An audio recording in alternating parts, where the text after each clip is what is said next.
welcome here to Wake Up Call with Dan Tortora, where sports truly meets that thing called life. We appreciate you being here Monday through Friday between 9 a.m. and 11 a.m. Eastern Time inside of the Great Lakes Honda City studios. Great Lakes Honda City is there for you Monday through Saturday from the wonderful 7140 Henry Clay Boulevard location that they have. That is their spot, 7140 Henry Clay Boulevard in Liverpool, New York. You will find a vast array of vehicles, all different sizes for you, from the Accord to the Civic to the new Prologue, as well as the Pilot, the Odyssey, this HRV, the Ridgeline, and my favorite, and the one that I have, the CRV. And I got the new 2025 CRV. Love the look. It's sleek, and I don't know, just to me, I mean, I've had CRVs for a long time, but this one just looks different and it's just a great way. Like, I love my 1999 Honda CRV, and then I got different Hondas in between different years and whatnot, but there's something about this 2025 that it's just got a different look to it. It's sleek. I got an all black one. Love it. So head over to Honda today, Great Lakes Honda City, specifically 7140 Henry Clay Boulevard in Liverpool, New York. Great Lakes Honda City. You can get more information on their sales, service, and their vehicles that they have in stock by going to greatlakeshondacity.com. With that being said, inside of this Great Lakes Honda City studios on Wake Up Call with Dan Tortora, you are watching and listening to Wake Up Call on youtube.com and facebook.com, both /WakeUpCallDT, and on wakeupcalldt.podbean.com. So we thank you for being with us up and down the East Coast, the Midwest, the West Coast, and all around the globe. Coming up here for you today inside of MonPazPopcorn.com's What's Poppin', we have two fantastic guests that are going to be joining here today. Our specials will be airing with Tracey Roman in our Dolphin Dive. You know, every Wednesday in our exclusive multimedia marketing partnership with the Moyne College Dolphins, we feature student athletes, coaches, administration, future Dolphins, and alumni. And we're going to have our special embarking on the 2025 season of Moyne Dolphin softball with head coach Tracey Roman. And this broadcast is dedicated to her mom. So can't wait to share that conversation with you. Thanks to Tracey for the awesome gear that I have, including the shirt I'm wearing right now. So Tracey will be with us here for hour number one in the airing of that special. And in hour number two, we will feature Michael Strickland, the Senior Associate Commissioner for football in the Atlantic Coast Conference, who is tasked with making the ACC football schedule year in and year out. He's going to join me for a behind-the-scenes, multi-layered look at the creation of the 2025-26 ACC football schedule. We're going to break it down and look at so many different pieces of it. You do not want to miss a second. It doesn't matter what team you're a fan of inside of the ACC. All 17 football member schools are covered in this broadcast as we pick apart the pieces that put together the greater ACC 2025-26 schedule. So make sure that you're watching that in hour number two, as that conversation will air at 10 a.m. Eastern Time here on Wake Up Call with Dan Tortora. So without further ado, with two wonderful guests and a lot to talk about here on the broadcast, we're going to take a step aside for a fast break. When we come back, Tracey Roman, Dolphin Dive, Moyne Softball Spotlight, right after this. Hi, this is Amy from Mother's Cupboard, home of the Whole Frittata. We are open daily 6 a.m. to 1:30 p.m. For takeout orders, call 315-432-0942 and tune in to Wake Up Call with Dan Tortora for our monthly food challenge and try our Wake Up Call signature menu item available 7 days a week. Here at Mother's Cupboard, we are Central New York, and it's our honor to serve you.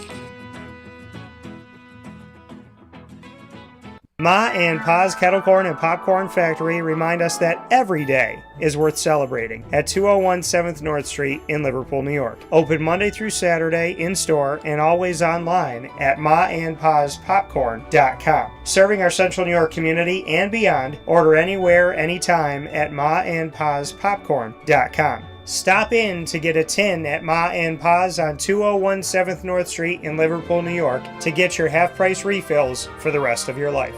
Come to Ma and Pa's for your holiday gift giving for family, friends, employees, and clients. And remember, for fundraising and events, to call 315-450-6272. That's 315-450-6272. Ma and Pa's Kettle Corn and Popcorn Factory. How corny are you? This is Jim Sikowski, owner-operator of Chick-fil-A Cicero, 7916 Brewerton Road in Cicero, right in front of the Home Depot. I had a deep feeling that God wanted me to do something bigger with my life and to help people, help others. I kept putting Chick-fil-A in my life, and I realized as I was going through the franchise selection process that positively impacting the lives of others was really core to what we do here at Chick-fil-A. First of all, it starts with the food. The food is brought in fresh daily. We bring in local produce. We prepare to order in the kitchen. We hand bread our chicken. We hand spin our milkshakes. It's great food. It doesn't taste like fast food. I think the second thing is the way people feel when they come in a Chick-fil-A restaurant. It's different. We try to treat people with intentional kindness here, which is very different and deeper than good customer service. And so I think it feels remarkable for most people to come in a Chick-fil-A restaurant. And then lastly, the impact that we try to have in the community is very different. It's a big part of the expectation of every operator of a Chick-fil-A restaurant is that they're actively engaged in their community, they're a leader in the community, and they're making a difference. When they realize that what we're striving to do is to shine a little light in their life, that's a very, very different experience than you will have in any other quick service restaurant. And it's that remarkable experience that I think people will emotionally connect with.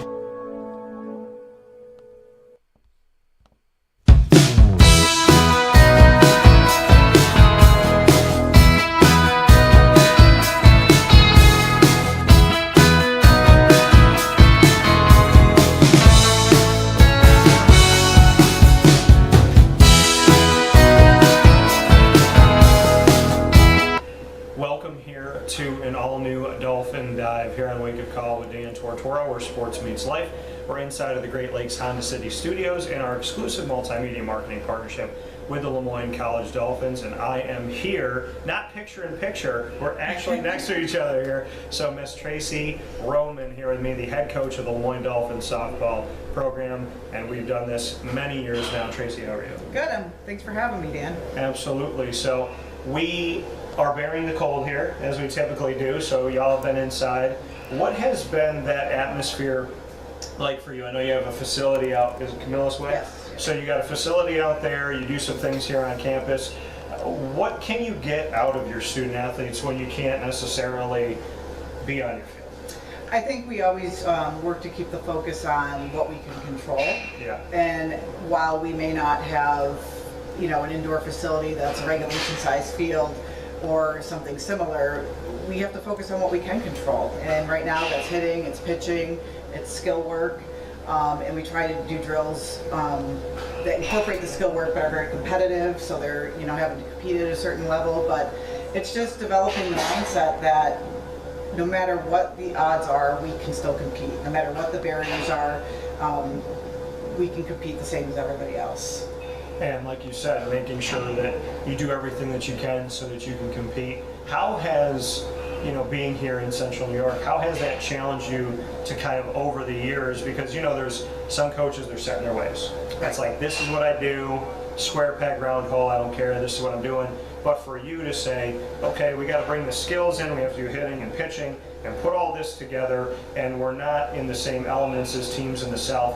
How have you evolved as a coach to say, wow, that really worked and that really prepared my team? Like, what are some of those things? Well, I think these athletes that are coming in nowadays are of a greater skill level than even 20, 25 years ago. These kids are coming in and they have personal coaches for just about everything. So I'm not teaching individual skills, it's more team concepts. And having played in the Northeast myself and coached in the Northeast most of my life, if not in the Northeast, the Midwest, which isn't much better. But I think it's a life lesson. I think it's a life lesson that you have to get your mind right and be resilient and flexible enough to make adjustments when needed. In our game, the mental side of the game is everything, and if you think you need this or that to be able to compete well, you're defeated before you start. So it's really developing the mindset that we have everything that we need to compete with everybody else, and just trusting our abilities when it's time to get out there. Sure, yeah, we haven't seen a pop fly or a ground ball in the dirt since the fall, but it's like riding a bike, it comes back.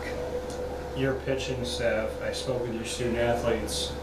Albie is missed, Miss Laura Bennett, and I said we try to get her 8 years of eligibility, whatever we can, but you have a young pitching staff, and you also have, familiar return as well. So what can you say about what the staff looks like, of what you're bringing back and what you're bringing in? Because you and I have had this conversation. For people that don't know, I sing your praises because I feel like you're a wonderful person beyond being just a coach. But I also sing your praises because you and I have been talking about your plan for pitching 2-3 years in advance of what you were going to and what you were looking forward to. So what does the pitching staff look like right now? Well, pitching is a great equalizer in our game, and yes, we've been short-staffed, I would say, the last couple of years in that area. I'm very excited about where we are. We have a staff of 5 this year, returning Rose Nicastro and Ariana Exarchikis. And then we have 3 newcomers that all give us a different look. We have Isabella Kwashik, who's a lefty. We've not had a lefty here since I've been here. We have Nevaeh Ross from down near the Olean area, Cuba, New York. She throws pretty hard for the size that she is, and she's a competitor. And then we have Danny Simpson, who's a strong right-handed pitcher as well. But they all do different things, and they complement each other very well. Some of them throw really hard. Some of them are more location-oriented, trying to create ground balls, pop flies. But I'm excited. It's the most versatility we've ever had since I've been here with pitching. You talked about having a lefty now for the first time in your time here. What is that like? Because, left-handed it's a rarity, right? We see in football, it's a left-handed quarterback. With baseball, softball, it's a left-handed pitcher. And when you see shooters shooting basketball and you see a lefty, we have, Megan Bozzioni, who's a lefty here for Moyne women's basketball. What's it like having a left-handed pitcher? Well, it's difficult for me because I have to think twice about pitch calling because her pitches are opposite of what righties would be. So it's definitely interesting. But no, I just think it's another way to keep our the opposing offense off balance. It just gives it a different look. The spin's a little bit different, and it's just coming from a different side side of the plate. So it's definitely interesting. But again, it just adds depth. In our sport, contrary to baseball, where I know there's more pitching strategy matchups as far as bringing a lefty in for this hitter, etc. We don't have that as much. It's not that kind of an advantage, but it just gives us a different look, and she throws really hard to boot, so it just gives us options.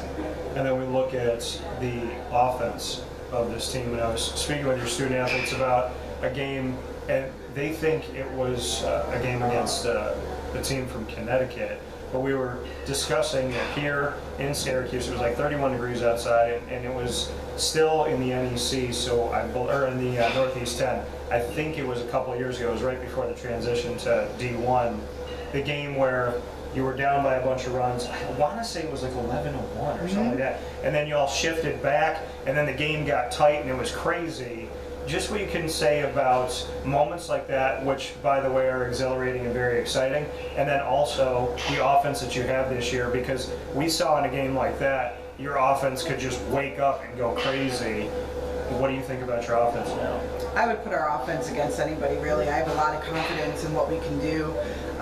We have kids that can swing it big. We have kids that are, gap-to-gap hitters, and we have our slap hitters that bring a tremendous amount of speed. But I feel very confident in our offense and what we're able to do. And it's more of a mindset than anything else. And as you stated, just having the mindset that we refuse to quit. We don't care if we're down. And I think that was St. Michael's that game, I want to say. We were down like 12-1, and then or 11-1, then we came back and scored 12 runs in the next inning, which I couldn't have predicted. It's got to be St. Michael's one. Yeah, but it was cold. I remember it was cold, but these kids have no quit in them, and that's one of the things we work on. We talk about it, but talking about it and implementing it and committing to it are two different things. And I think these athletes do a very good job committing to just refusing to quit, which is, that's a life skill.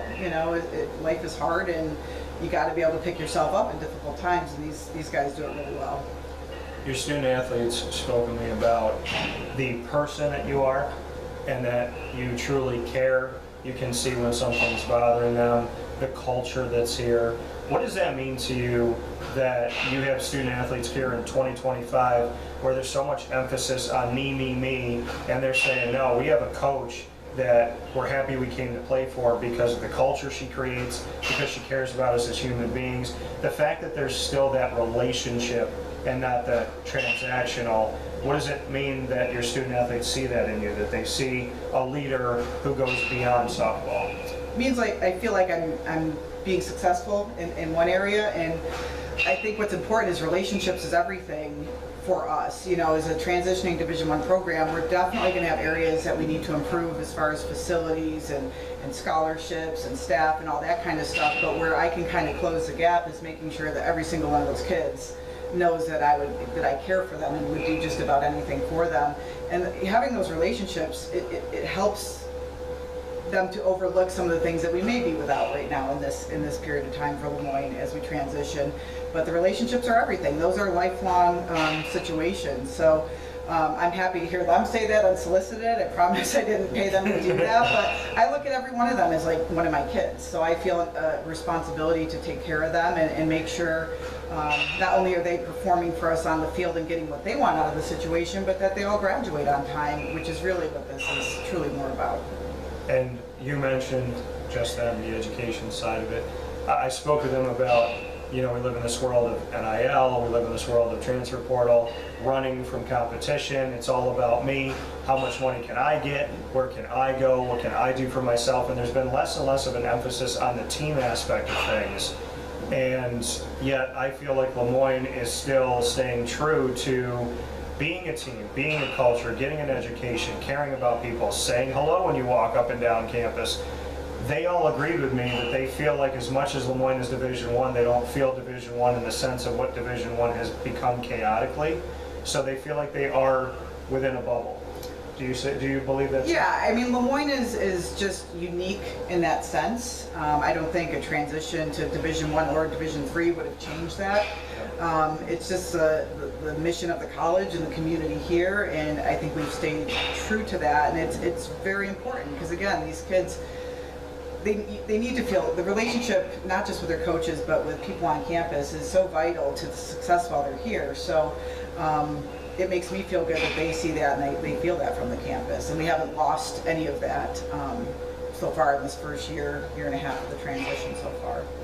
For you, I know that Bob's original plan was to add staff members, and then Bob Retta moved on to St. Bonaventure, his alma mater. Mike Lindbergh came in for a little while as an interim. Now we have Phil Brown. Has Phil given you any thoughts on staffing or things that could come for softball? Well, I think, I don't think we don't have staff because people don't want us to have staff. I think both Bob and I think Phil definitely sees the need for us to have staff, but the numbers have to work for the college as well, and so much of this move was a financial cost to the college. Yeah. The college had to invest to make the transition, so I think both of them definitely recognize the need for staff, not just for me, but for our student athletes, to make sure we're giving them enough touches, but the numbers have to work for the college. And unfortunately, that doesn't always happen as fast as what we would like, but I'm confident that, I know Bob was doing it before he left, and I know Phil is kind of taking the baton and is going to push in his own way to make sure we have what we need here. And for you, and I bring up that point too, because you've had to be a jack of all trades, and I don't think you get the credit you deserve in that respect. What has that been like for you? Because you have a bunch, how many student athletes do we have in total right now? 20, we have 20. So you have 20 on this team, and I know that you get some help and some volunteer and people that are there, but how have you kind of worked to be multiple? Because, you have your fielding, you have your defense, and then you have your pitching, you have your hitting, you have different things you could teach. You have things you could teach everyone that's similar, but then you have those individualistic pieces. So how have you kind of worked with that, worked with your volunteers to make sure that there is that emphasis in specific areas like defense, like pitching, like hitting? It's hard, and we have to be creative. We get 2 hours of time over at Pine Grove every day. The kids are busting in from class. Some are getting there late because of the commute. So we try to reserve that time for full team concepts, full team offense, full team defense. Our pitchers and catchers, we work out in the morning from 6 to 7:30, sometimes 6 to 8 in the morning, to make sure that they're getting their individualized time in too. With them all being different and throwing different pitches, they have strengths and weaknesses and different things they've got to work on. I think that's the hardest thing. You have to make sure you're tailoring those pitchers' workouts to what they need individually, and that's where staffing starts to become an issue. But you know, we try to be as creative as we can to make sure everybody's getting their time. The cages we can put up around basketball schedule, but until basketball is no longer in season, we have to come in, you know, at off-peak hours and get the work in. But these kids, they're motivated and they're hungry, and we just refuse to accept excuses for why we can't do things, and we work harder to find reasons why we can do things and be successful with what we have. Yeah, and that's the thing, and it plays into your leadership, and it plays into your talents. Like you said, you've been in the Northeast, you've been in the Midwest, playing, coaching, and you've done so much. And I know that, you know, you kind of stay stone-faced and expressionless when I say thank you, but I do think that Moyne and this community should give you a debt of gratitude for the work that you put in. I appreciate it. It doesn't feel like work to me because I enjoy it so much, and being around them keeps me young.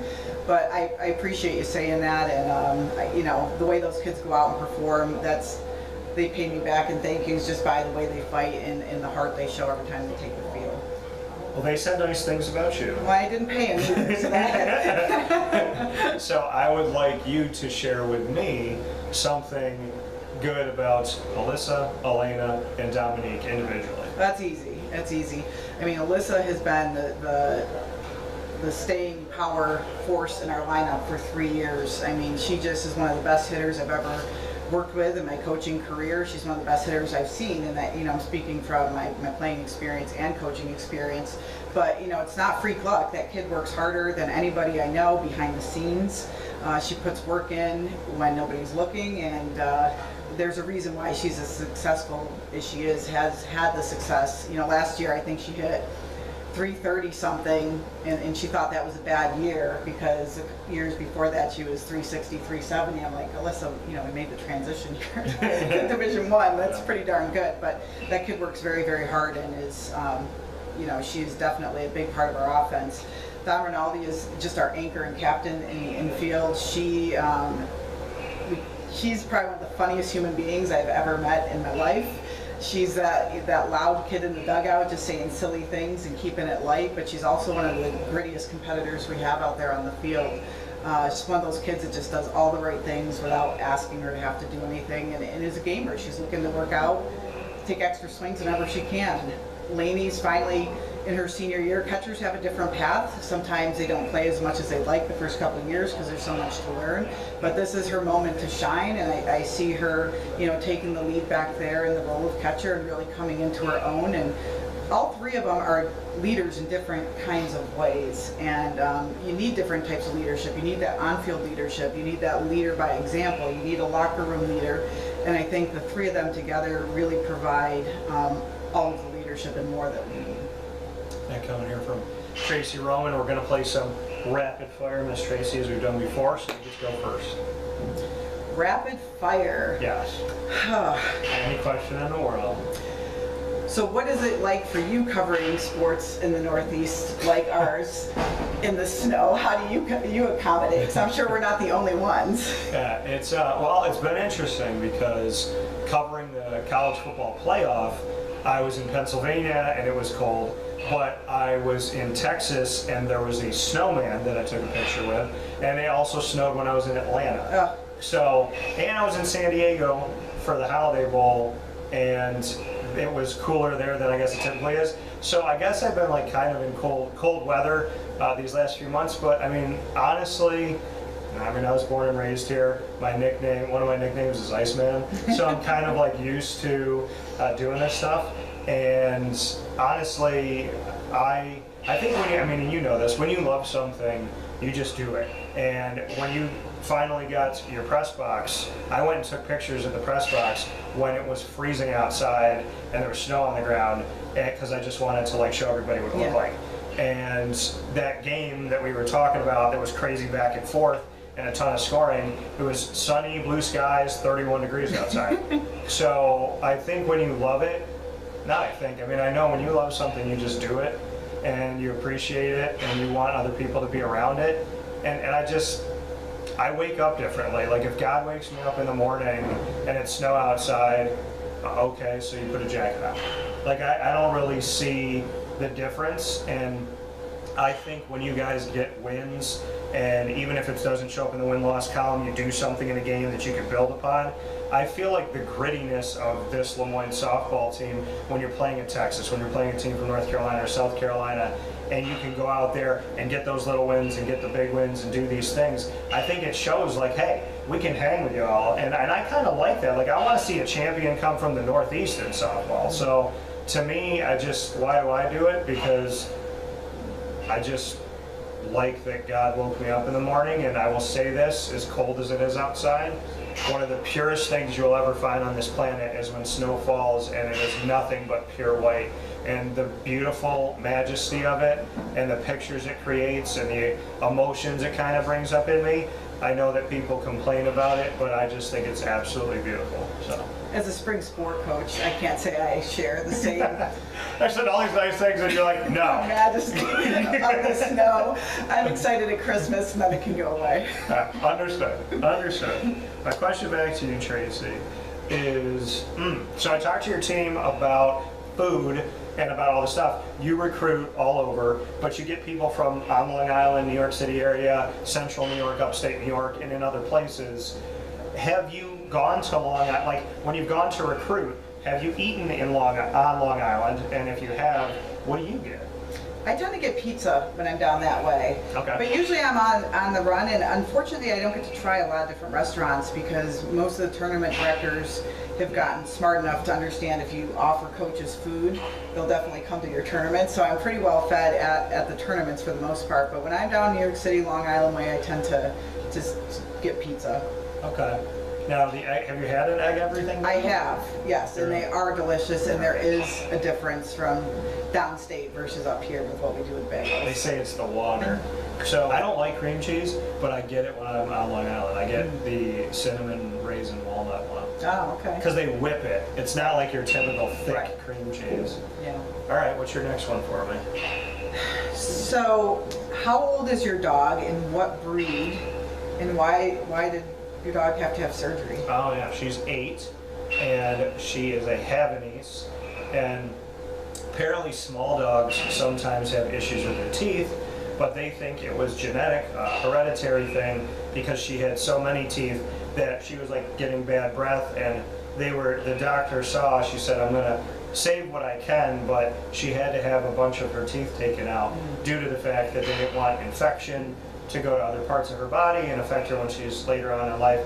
But she's great. I mean, she's 8 years old, she's a puppy. I mean, she acts like that, and she's my best friend. So Yeah, I get that. she's awesome. So she's a Havanese, she's my little Cuban, and I'm part Hispanic, part Italian, so we have a nice Cuban household. She knows how to dance. She actually can stand up and walk backward and forward, so she'll do her little hop thing. So she's definitely, she dances well. That's and great. she has a good time, and yeah, she got through all of her surgery. She's got a great place that she goes to. Fantastic.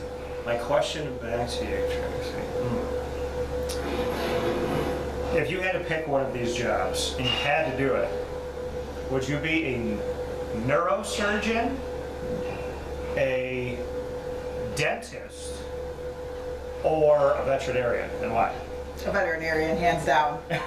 I'm an animal person all day long, and I have 2 dogs of my own. We lost our older dog over the summer. She was close to 14 years old. What's her name?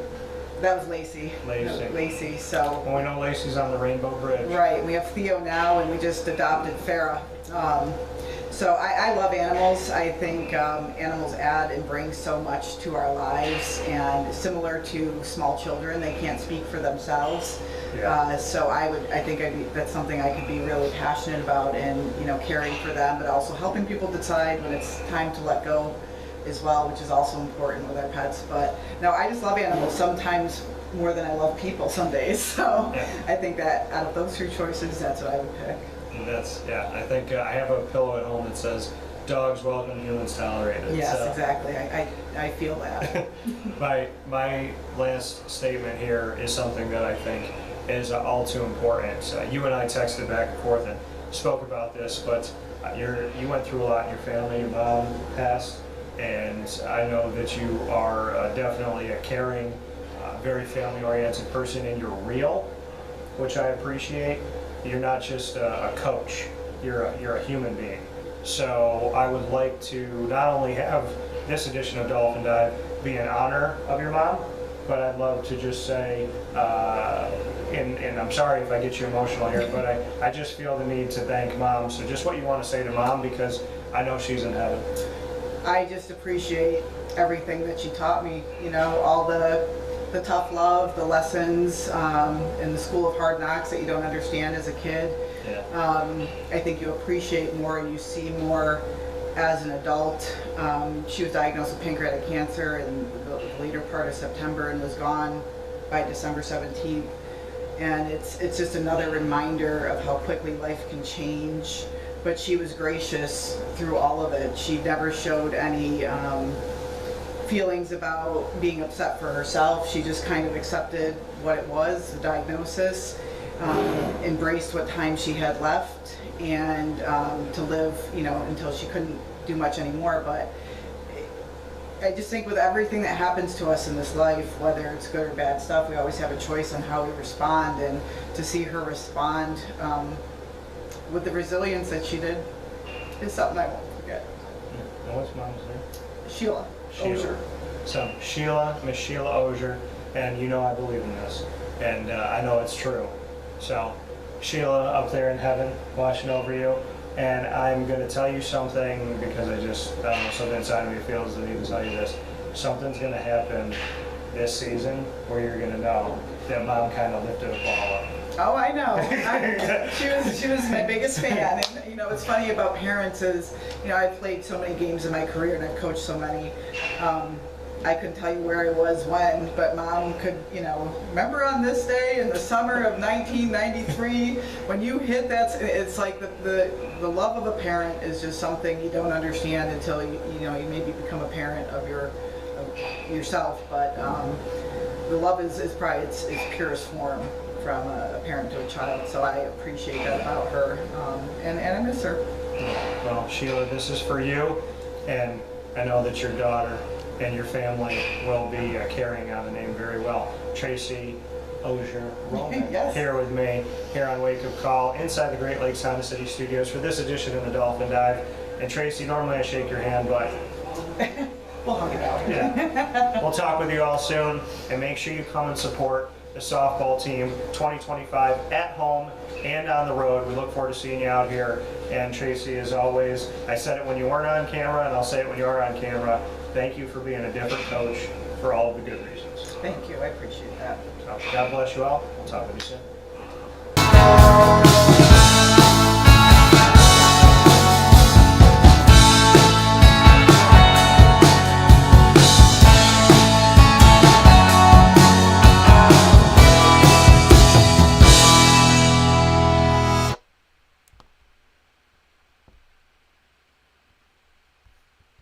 Here's a message from Renee from Bryan's Landing, located on 6523 East Seneca Turnpike in Jamesville, New York. Open Tuesdays and Wednesdays for dinner, Thursday through Saturday for lunch and dinner, and Sundays for brunch.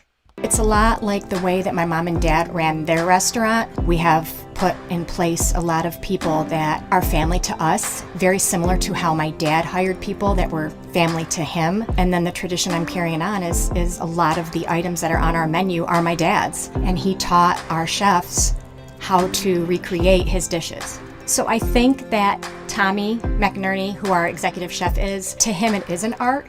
And I think that when he does create a dish, it's not just about making the food taste delicious, which is definitely our priority, but it's an art to him, and it's almost like his canvas on a plate where he just wants the colors to look great, and people love it because he takes pride in that. And Bryan and I appreciate that. We want it to obviously look good and taste good. I will tell you, when we opened up, it was 6 weeks before COVID. And what was amazing was the community, our friends and family stepped up, and everybody did takeout. Everybody supported us. Our hearts were just so filled. So to Brian and I, obviously our friends come all the time, and we just have repeat customers in Jamesville, and I think people going to our previous restaurant in Green Lakes are making the trip to come to Brian's Landing to support us. And I mean, I think we have great food and a great atmosphere. So it's very, very important to us. Head to Brian's Landing, located on 6523 East Seneca Turnpike in Jamesville, New York, where memories have become recipes that are now meals to share with you. Tuesdays and Wednesdays for dinner, Thursday through Saturday for lunch and dinner, and on Sundays for brunch. And be sure to come out for live music Friday, Saturday, and Sunday.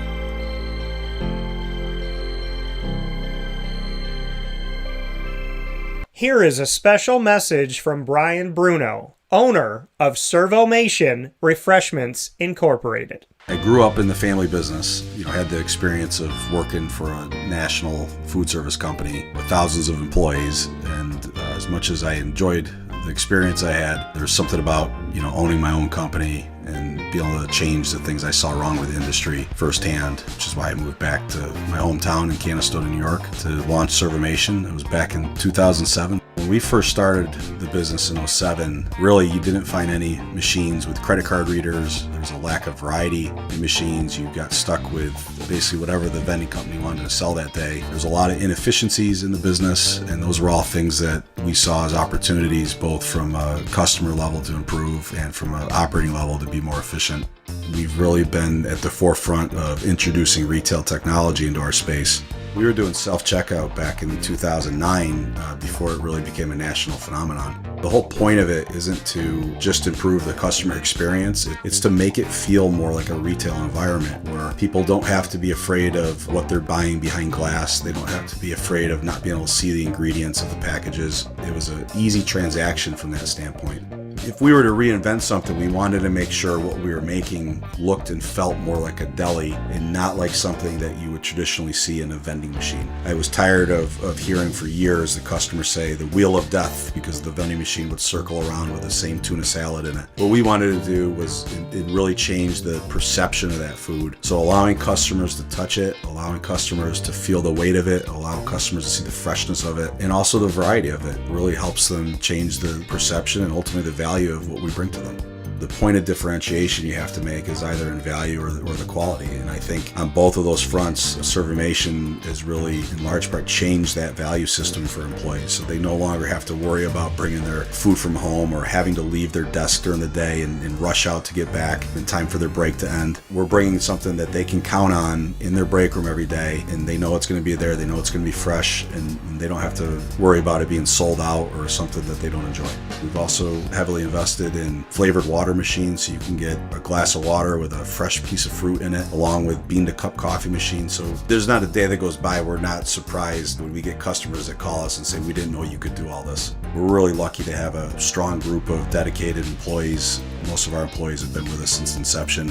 They're family to us, and people like doing business with people they like and trust. And I think the same thing goes for employees. In a day and an age where there's a lot of corporations that just look at an employee as a number and don't get to know them, that's just not the way I was raised or how I like to do business. So we're a little old-fashioned. We like getting close to our employees. We like knowing how we can help them. We like knowing how we can improve their lives, adjust their schedules, whatever it may be to help improve their quality of life. And we think in the end that makes for a happier employee. We're fortunate enough to have really grown over the last several years, and from Pennsylvania to Massachusetts to Connecticut, we really do have a strong connection, even though we're not in the rooms every day with these employees. There's not one single employee that we feel like we don't know, and certainly we know they can call us at any time, and they're definitely treated as family to us. I wake up every single day really excited to surprise our customers in a good way. The one thing I can tell you is I think that every one of our employees and every one of our customers will continue to be at the forefront of every decision we make.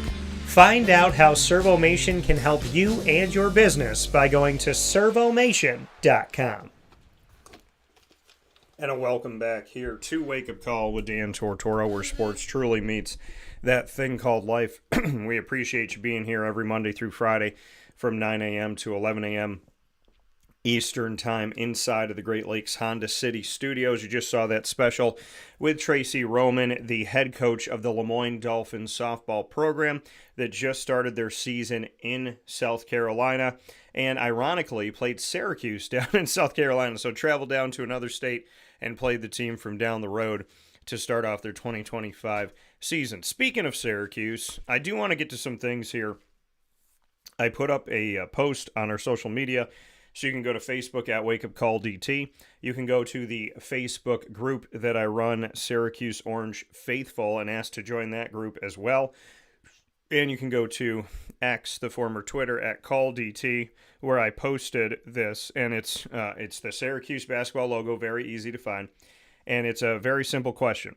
What are your current thoughts and feelings on the state of Syracuse Orange men's basketball? Now, for those of you that don't know, Syracuse men's basketball lost last night to the worst team in the entire ACC. Now, we're going to be talking with ACC, and we're going to be airing that in just a few moments here, my conversation with Senior Associate Commissioner for Football, Michael Strickland.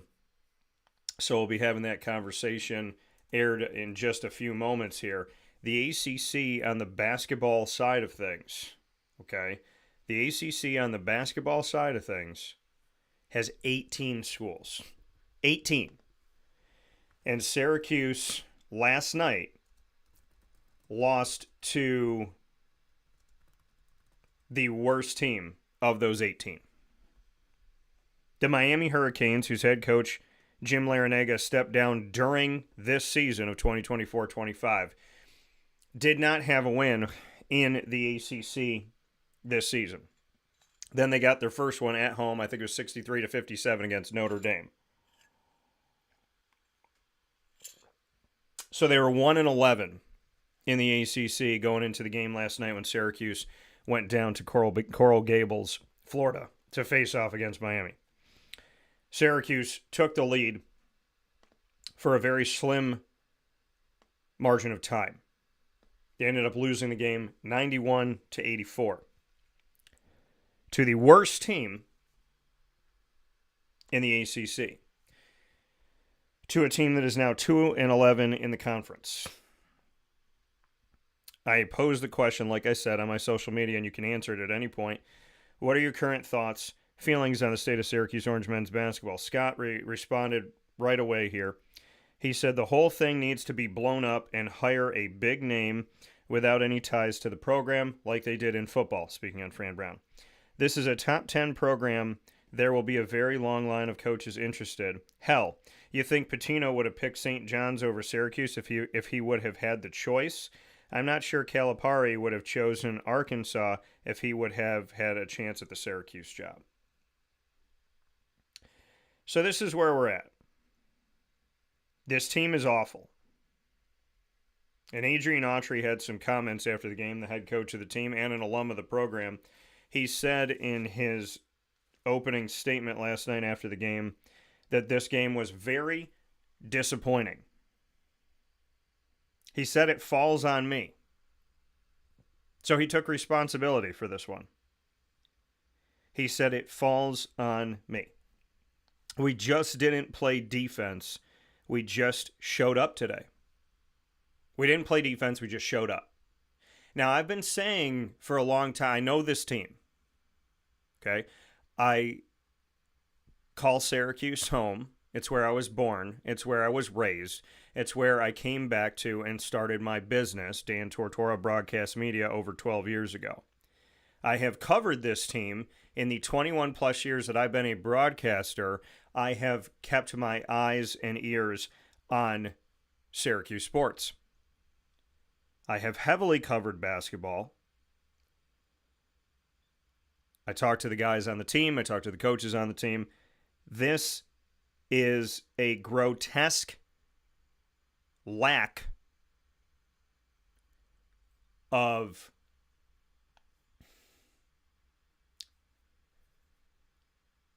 want, team, desire. It is a sorry showing of a program that I know to be a threat to literally anybody from season to season.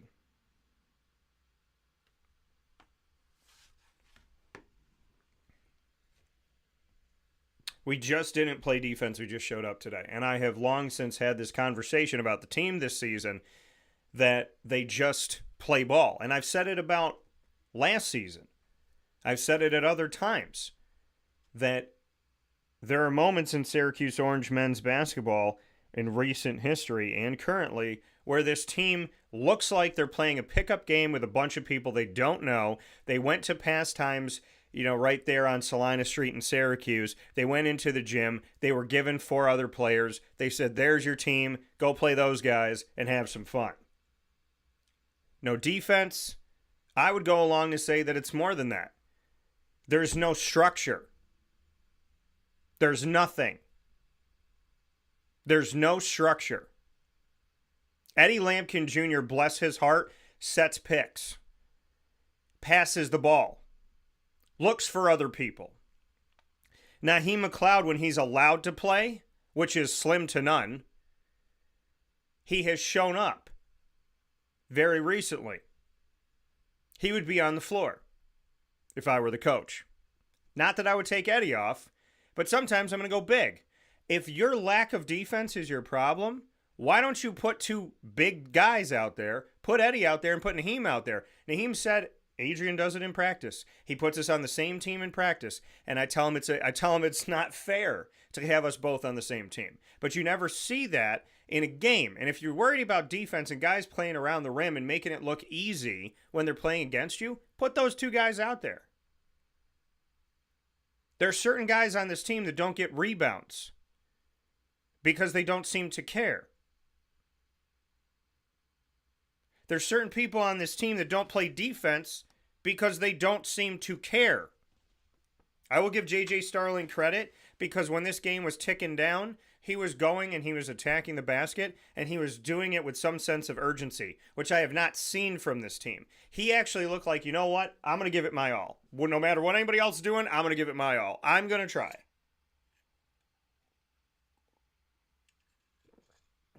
Kyle Cuff Jr. Man plays defense. He tries. Adrian went on to say, we talked about what we needed to do. We didn't do it. Okay? So he gave him the message. The message didn't come through. Here's my thing. I love the sport of basketball. I played the sport of basketball growing up. I still consider that a part of my life, and it will always be a part of my life, where I can just be. I can shut my brain off. I go to a court. I love it. It's beautiful. It's reminiscent of when I went to the Liverpool gym and Ryan Blackwell was just on the court shooting with headphones on, listening to music, not a care in the world, just playing. We talked about what we needed to do. We didn't do it. If you are on a Division I, top-tier, historic basketball program, men's or women's, your coach should not have to tell you to remember to play defense. Your coach should not have to tell you to focus on both sides of the floor. This I will take off of Adrian. I'm 5'8" and I can shoot. I wasn't going to play D1 basketball, even though I wanted to. Right? If you don't have to play defense at Division I basketball, and you don't have to have plays in Division I basketball, and you don't have to know how to break presses in Division I basketball, then I could have played Division I basketball because we had plays. We had multiple nuances to our plays. We had plays within the plays. We had out-of-bounds plays. We had break-the-press plays. And we had defenses that we got into. And if you didn't play defense, unless you were coach's favorite, your butt might come off the floor. Adrian should not have to tell Division I student athletes who are basically playing like pros now with the transfer portal and NIL to play defense. So that one I'll take off of him. Can't play this game on one end of the floor, he says, then have no interest on the other end. That's why we lost. And what have I said throughout the season? Just looks like a bunch of guys just want to play ball, looking out for themselves, not caring about the other person, just looking out for. I'm not saying that everybody in that locker room doesn't care. I'm not saying there's not somebody in that room that's like, hey, I saw the care from JJ. I see Eddie Lampkin out there doing his thing. Okay? And just because I name those two doesn't mean I don't see it from other guys. I'm sitting in a place this morning, well, I'm standing in a place this morning in my studio inside of the Great Lakes Honda City Studios, asking myself the question, how do you play basketball with not playing basketball? But I have said this throughout the year, and I said it last year, and I said it at the end of Boeheim's time at Syracuse. They don't, well, I said it more so this year and last year, they don't look like they care. They don't look like they want to play together. They don't look like it matters. It's like, hey, I'm on an island by myself. I'm going to get mine. I'm going to take care of me. And it reminds me of Remember the Titans, when there's the conversation between the two defensive linemen. And the captain says, Bertier says, Julian, you're only looking out for yourself. And I'm going to paraphrase here, but he's, talking about, you're not helping this guy. You're not your guy blows right by you. You leave us all out there, all your teammates, including me, including other guys on the team. You're just leaving them out there. And he said, I'm going to get mine. Julian says, I'm going to get mine. I'm going to take care of myself. And that's all I care about. That's all I care about. Because you don't tell your buddy on the offensive line to block for my guy. So how are you going to tell me to go out of my way for my teammates when other people on the team don't go out of their way for each other? And he says, no. I'm going to get mine. I'm going to take care of me. And he says, Julian, that is the worst attitude to have. And Julian looks at Bertier and he says, attitude reflect leadership, captain. So when I see this team and their attitude, I do look back to Adrian and say, where is the leadership? I have to. I have counted Adrian as a friend over the years. I have spent a ton of time with him on and off the court. This team has no leadership. And I, as a friend, am wondering why. He said, we got some ups and downs this year, but today I was very, very disappointed in the effort. Had nothing to do with anything else but our effort and playing defense. And we didn't do that at all tonight. Attitude and effort, right? Attitude and effort. Why would a team give no effort? They love basketball, don't they? They want to get to the NBA, don't they? They want to have people take pictures of them, don't they? They want to get some NIL money, right? So, why no effort? That to me reflects leadership. This team has been disbanded, disjointed, and a bunch of individuals getting theirs since the beginning. And if you didn't see that, well, you saw it last night. Now, the media asked some questions, and some things I took away from the media's questions. He said that they had to be tough, they had to get on the floor, and they had to have the will and determination to stop people, which I haven't seen all season outside of, a few different moments. And I think of JJ, I think of Kyle. He said he's seen this happen before on other teams at Syracuse. I just really thought we were more prepared than this. This is just unacceptable. And then he talked about getting some stuff in transition when they did play defense, getting some stuff in transition that they hadn't had all year long. And Adrian talked about wanting to play fast and wanting to get out in transition. Well, you can't play fast and get out in transition when you don't play defense. Nicholas B. said, need a coaching change. Jim K. said, second-rate program. We have a head coach that has no business being in that position. John W. said, worst SU team in my lifetime. I'm 59. But I am optimistic for next season. I think Freeman's injury will be a blessing in disguise for us, not him, as we hopefully will have him for another season. And I love our incoming talent. Having said that, if we don't get a solid center, it will probably be another long season. Now, see, I would say that Eddie Lampkin's the best thing Syracuse has had at center in a long time. But if you want to play with the big guns, right? Georgetown goes and gets bodies, right?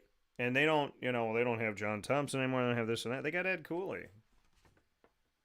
They got bodies, right? Georgetown goes and gets bodies. They gutted it out against Seton Hall here recently. If you want to play with the big guns, you got to have big ones. You have to. And Syracuse has really struggled recruiting big-bodied guys in the middle in recent history. Not in the past. In the past, they had them. I'm talking about right now. I'm talking about recently. I'm talking about Raheem Christmas was a forward. They were making him play center because they didn't have one. And then, like, all those years throughout, they didn't have a true center. Eddie's the best thing they've had in a long time. And I don't fault Eddie. I really don't. I really don't. Because I think he gives effort. I think he looks for his teammates. He's had some good moments. He's passed the ball. He's gone inside. Can he be better offensively? Sure. But he's the best center they've had in a while. It is a step forward. And Naheem McLeod, who never gets a chance to get on the court, when he did against Duke, 10 points, 4 for 4 from the field, 2 for 2 from the charity stripe in 22 minutes. And Adrian sounded surprised that Naheem McLeod had an offensive game. So, maybe Adrian doesn't even know what he has in Naheem. This team doesn't play like a team. They're 20-plus games into the season. The excuse of we have a new team, it doesn't work now. It actually shouldn't have worked for a while because if they've been together since June, we're talking about over half a year now, right? If you were in a bad relationship romantically, you would know in 6 months if this thing was good or bad, right? So we know that this is not a good relationship. If a team isn't playing defense and they're Division I athletes, that is unacceptable. If a team is not giving effort and their attitude is poor, and we're 6 months in, we're almost to the end of the regular season, that to me reflects leadership. They're playing a game that they love for a school that is one of the most storied programs in all of America of over 360 Division I men's basketball schools. Putting an S on your chest means something, right? It used to. It should. So attitude and effort shouldn't be a problem. Defense shouldn't be a problem because a 5-year-old is taught to guard somebody. So, I'm sorry, but I agree with Adrian. This is unacceptable. This is unacceptable. There is nothing about how this team plays basketball that looks like basketball. It looks like a pickup game. It looks like, let me say it again. There's nothing that this team does that looks like a basketball team. It just looks like a basketball game. It's boring. It's void of effort. It's void of enthusiasm. It's void of teamwork. It's void of communication. It, again, looks like 5 guys that were thrown together that don't know each other in a gym where they just randomly pick 5 guys, put them on the floor, and each of these guys was like, I don't know these men. I'm just trying to get to the next round, so I'm going to do me. I'm going to take care of my business. These guys aren't playing like they're in the trenches fighting for each other. They're playing like they're playing for themselves. And they're not playing like they're having fun, and they're not playing with much enthusiasm. I don't think Adrian's connecting with them, and I don't think that they're necessarily connecting with each other, but I've told you guys this for the whole season. So the shock of, oh my goodness, they just lost to Miami. What's going on here? Well, you should have saw that. How many times in my life of 20 plus years of being a broadcaster did I predict that Syracuse was going to lose a game by 30 points? I don't know if I've ever nailed down a prediction in 20 plus years where I said, no, this is my final prediction, outside of what going into the Duke game, when I said they will lose by 30. They might lose by 40. But I said, I lowered it and I said 30. They lost by 29. They lost by 29. The second half was like a simulation. It was like when you play the first half of a game on Xbox and then you just simulate the second half and see what happens. That's what it felt like. When you have a team that looks like they're not there, that to me reflects leadership. Now, when I asked Adrian a couple weeks ago, who is the leader of this team? And he said, can you be more specific? And I thought in my brain, why? So I said, in the locker room, in practice, who are the guys you can lean on? You're going to the West Coast. Who are the guys you can lean on? And he looked at me and said, I'm the leader. Me. Okay. You're the coach. Yeah, you're supposed to be the leader. Attitude reflect leadership. Also, why could you not tell me who the leader was? Why could you not tell me? JJ was named a leader. Jaquan and Eddie. Jaquan told me after this last home game against BC, he told me, he said me, JJ, Eddie were named the captains. So we're the leaders. So when I asked Adrian who are the leaders, those are your captains. So why didn't I hear Jaquan Carlos, Eddie Lampkin, JJ Starling?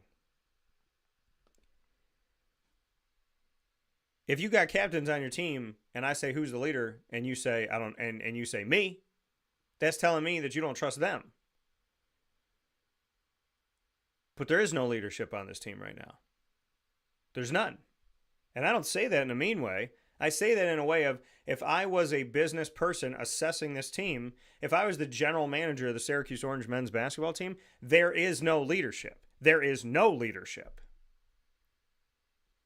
You can't go play the worst team in the ACC, the worst team in the ACC, whose coach left during the season, and then conversate about the fact that your team just didn't play defense. You prepared. You thought they knew what they had to do, and they just didn't do it. Playing defense, you're not saying, I put them in a 2-1-2 zone, and they didn't know how to play it because it's the first time we played it. No, you said they didn't play defense. That is an easy, simple thing. When I was 10 years old, I knew how to play defense. When I was 14, I knew how to play defense.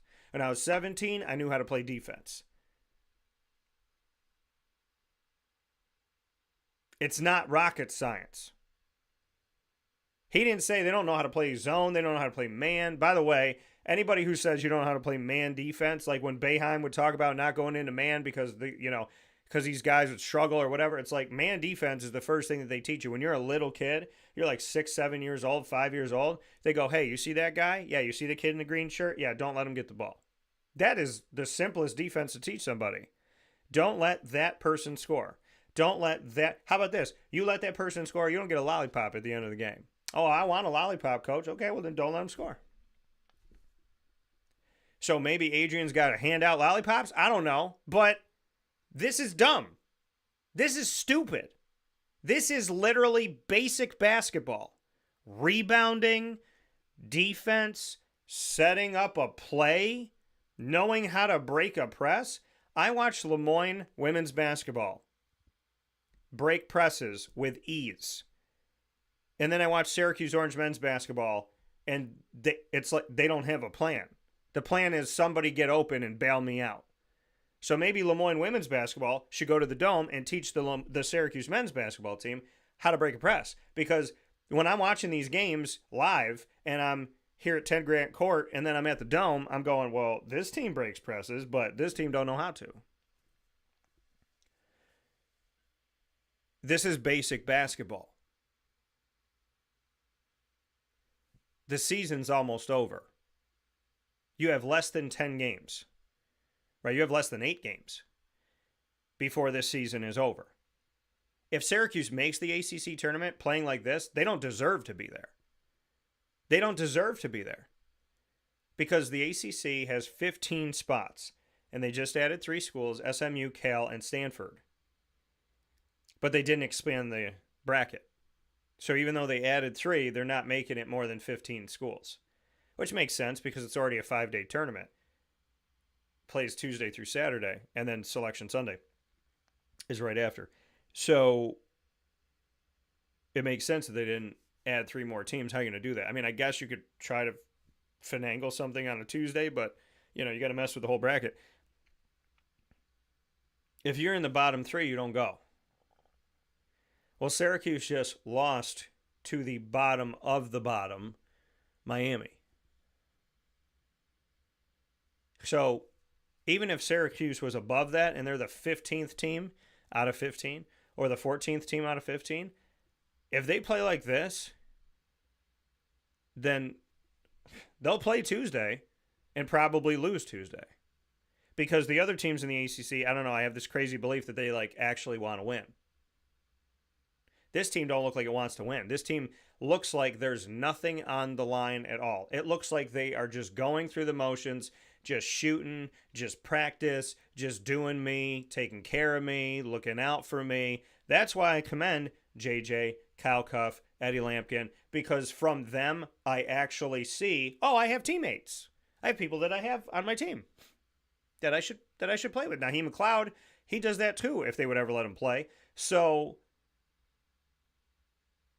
the easiest way to describe Syracuse's current basketball season on the men's side is that this is a pickup game in a random gym with a bunch of people that don't know each other and don't necessarily care about each other, that are just trying to show what they can do and really, honestly, haven't looked over at that guy to pass him the ball enough to even know what his face looks like.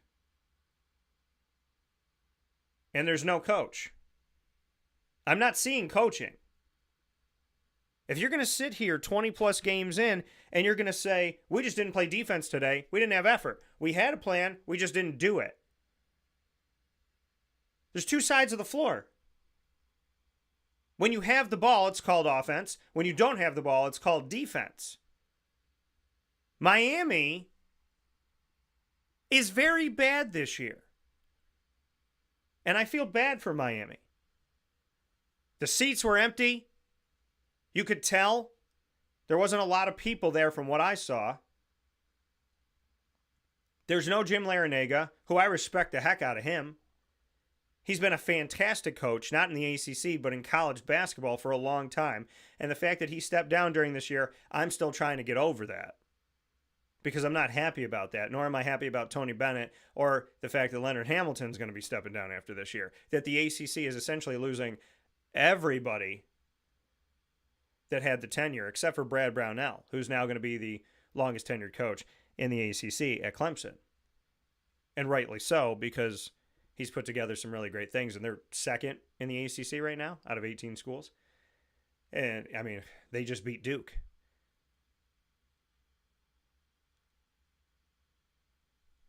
Syracuse didn't lose to a middle team. They didn't lose to an 8-9 Miami. They lost to Miami's 18th. I don't think Notre Dame feels good about giving Miami their first ACC win of the season. And I feel like this Syracuse team just kind of shrugs it off and goes through the motions. It's just through the motions. That's all it is. If this team transfers after this year, all of them, I wouldn't be surprised. If most of them transfer after this year, I won't be surprised. If the season ends and we find out that like 7 guys, 9 guys are gone, I would not even blink. I wouldn't. And that includes JJ. Because honestly, if this is how this team's going to play and this is how the team's going to be run, if I'm JJ, I wouldn't even want to be here right now. I love my hometown. But I don't need to sacrifice my life to be on a team where I'm playing basketball on an island and everybody else is on their island. If I was JJ right now, I would literally be thinking, I love that I came home. It meant the world to me that I came home. I'm happy I got to do it. I'm going to go to a program that can win now. I'm going to go to a program that plays. Duke is night and day from Syracuse. Mark Few, Gonzaga, night and day. You watch Syracuse play basketball, you turn on another game, and it's like watching two different sports. Oh, they play defense here. Oh, they box out here. Oh, they set more than one screen here. Oh my gosh, they pick and roll. They break presses. They do baseline stuff. When you study basketball and you play basketball almost your entire life, like me growing up, I'm floored that this is considered Division I basketball. Right now, Syracuse is not playing Division I basketball. They're playing like Division I AA. There's Division I-A, and they're playing Division I AA. This is not a basketball team. This is a bunch of guys on a court. I don't see leadership. I don't see direction. I don't see structure. I don't see culture. I don't see any of it. I just see dudes balling. That's it. And if it took you this long to see it, if it took you this long to recognize it, then you haven't been paying attention, or you didn't want to. Because Syracuse losing to Miami should not surprise you this season. Because you play at a level where the bottom should beat you. Because you're playing bottom basketball. You're playing bare bones basketball. You're playing I don't care, I'm just here basketball. And that's not basketball. It might be cool for a gym for a minute, and then someone's going to go, I'm not playing with these fools. I'm not going to play with these guys. Nobody cares about each other. I want to be on this team. There's nothing connected. I don't think Adrian's connected to them, and I don't think they're connected to each other. I think some of them might be regretting that they came here. It's my opinion. They didn't say that. It's my opinion. That's my opinion from being around them.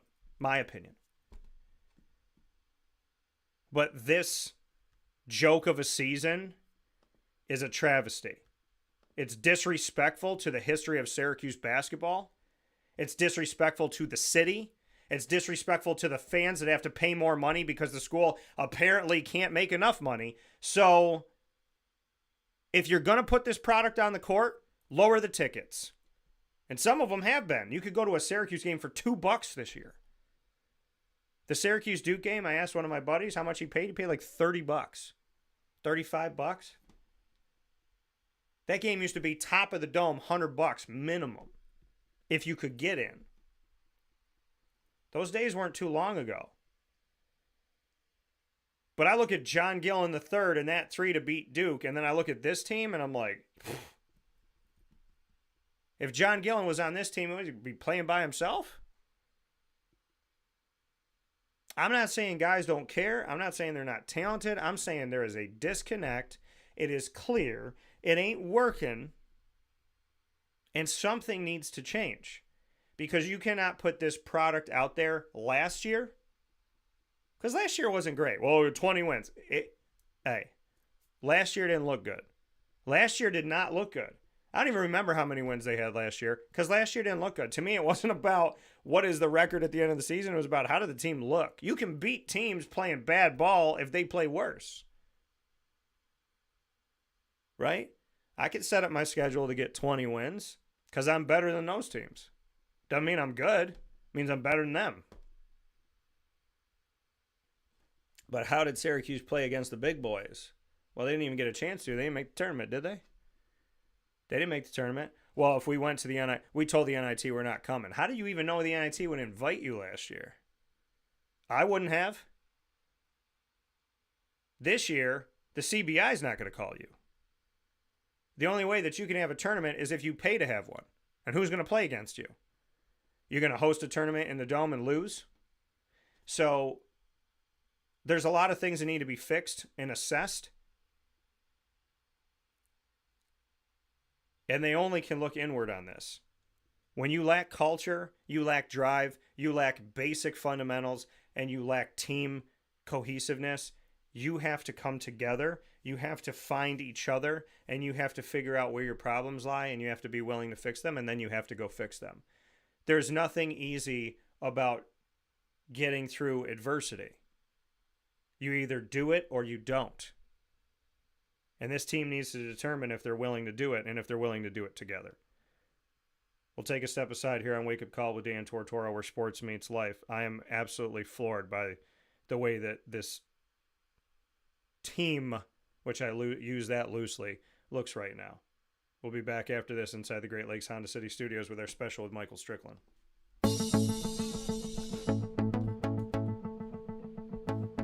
Avicoli's, located on the corner of Route 57 and Wetzel Road in Liverpool, New York, has been your trusted neighbor for decades. Located just steps from Liverpool High School, we're happy to have the Liverpool Warriors on-site, on-location broadcast at Avicoli's through Wake Up Call with Dan Tortora every single month, featuring student athletes, coaches, and administration throughout the year from Liverpool High School. Head out to Avicoli's today on the corner of Route 57 and Wetzel Road in Liverpool, New York, open Tuesday through Sunday for lunch, dinner, and drinks. We'd love to see you out there, and of course you can call them at 315-622-5100 for takeout, delivery, and catering. That's 315-622-5100, and also find them on myavicolis.com. That's myavicollis.com.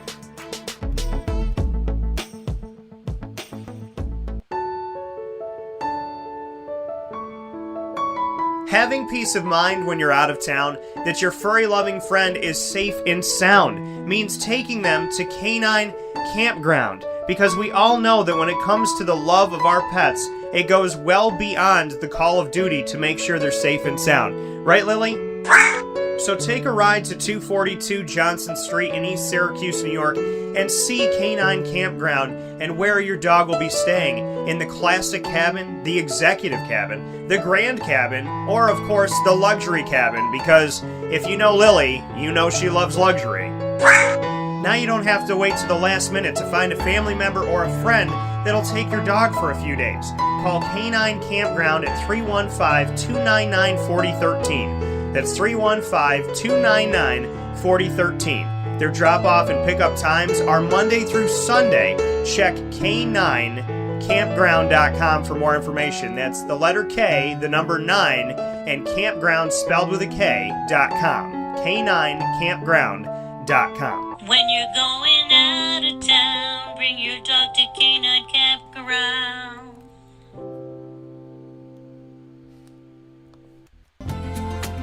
Looking for your next ride? Look no further than Great Lakes Honda City, located on 7140 Henry Clay Boulevard in Liverpool, New York. Serving our community for decades, their new and pre-owned vast array of vehicles are available to you Monday through Saturday on site. To search from home, shop at GreatLakesHondaCity.com. Call 315-365-5576 to set up an appointment. That's 315-365-5576 for Great Lakes Honda City, 7140 Henry Clay Boulevard in Liverpool, New York. Great cars, great people, Great Lakes.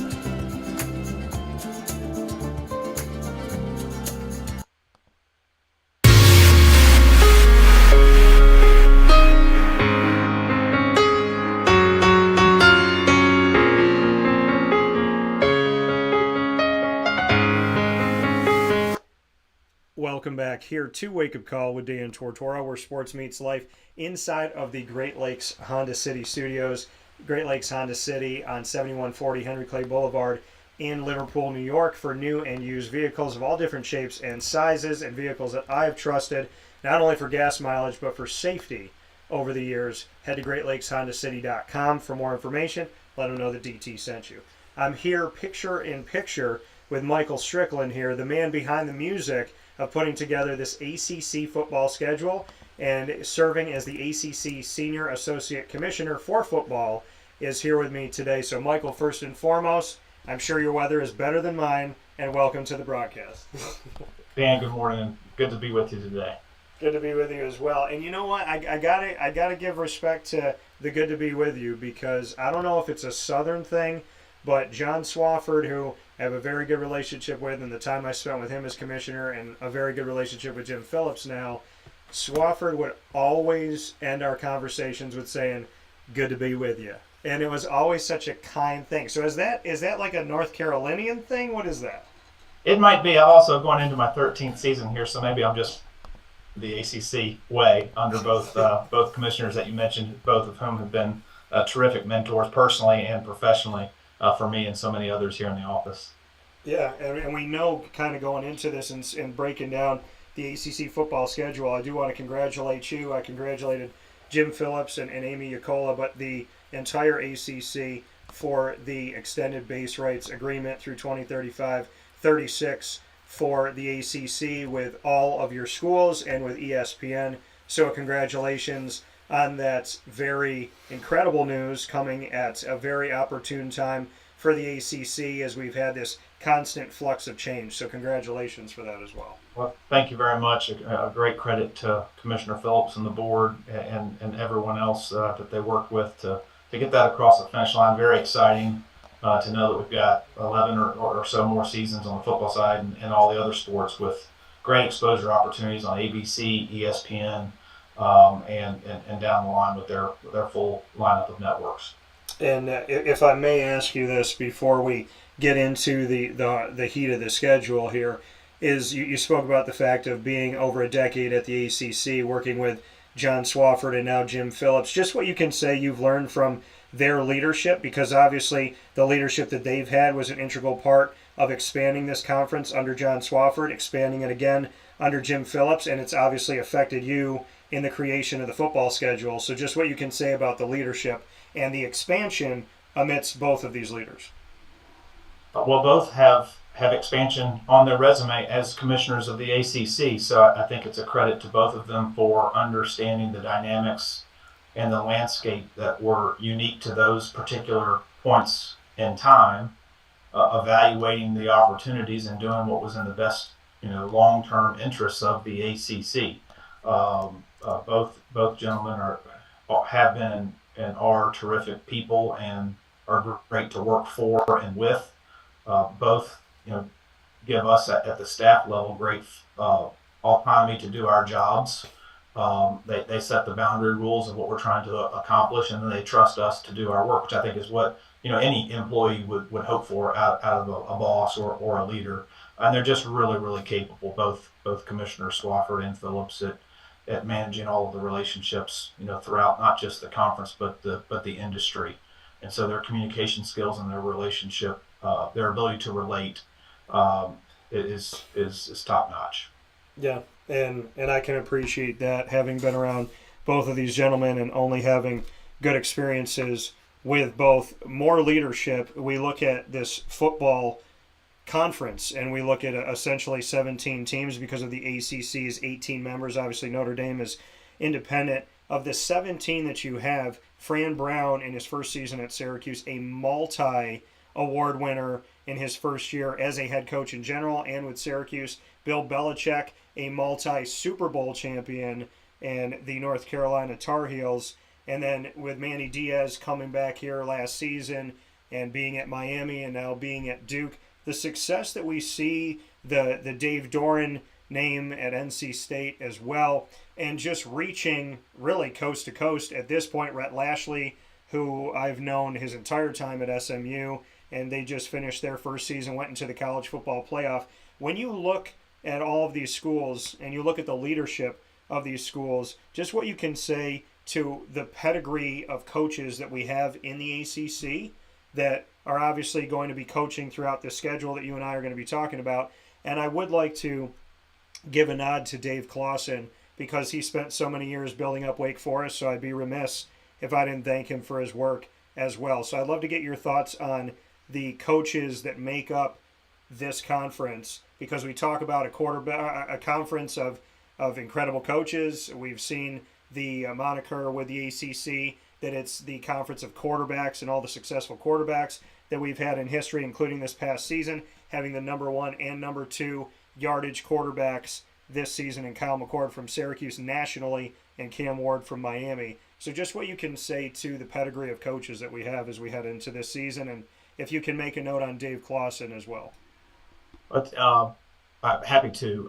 A lot of great points there, Dan. We were just with our head football coaches back on the 4th of February in a virtual meeting that we meet in the off season once a month, and it's certainly a fascinating group of Hollywood squares on the screen this season. Now so more than ever, it's a tremendous group of coaches.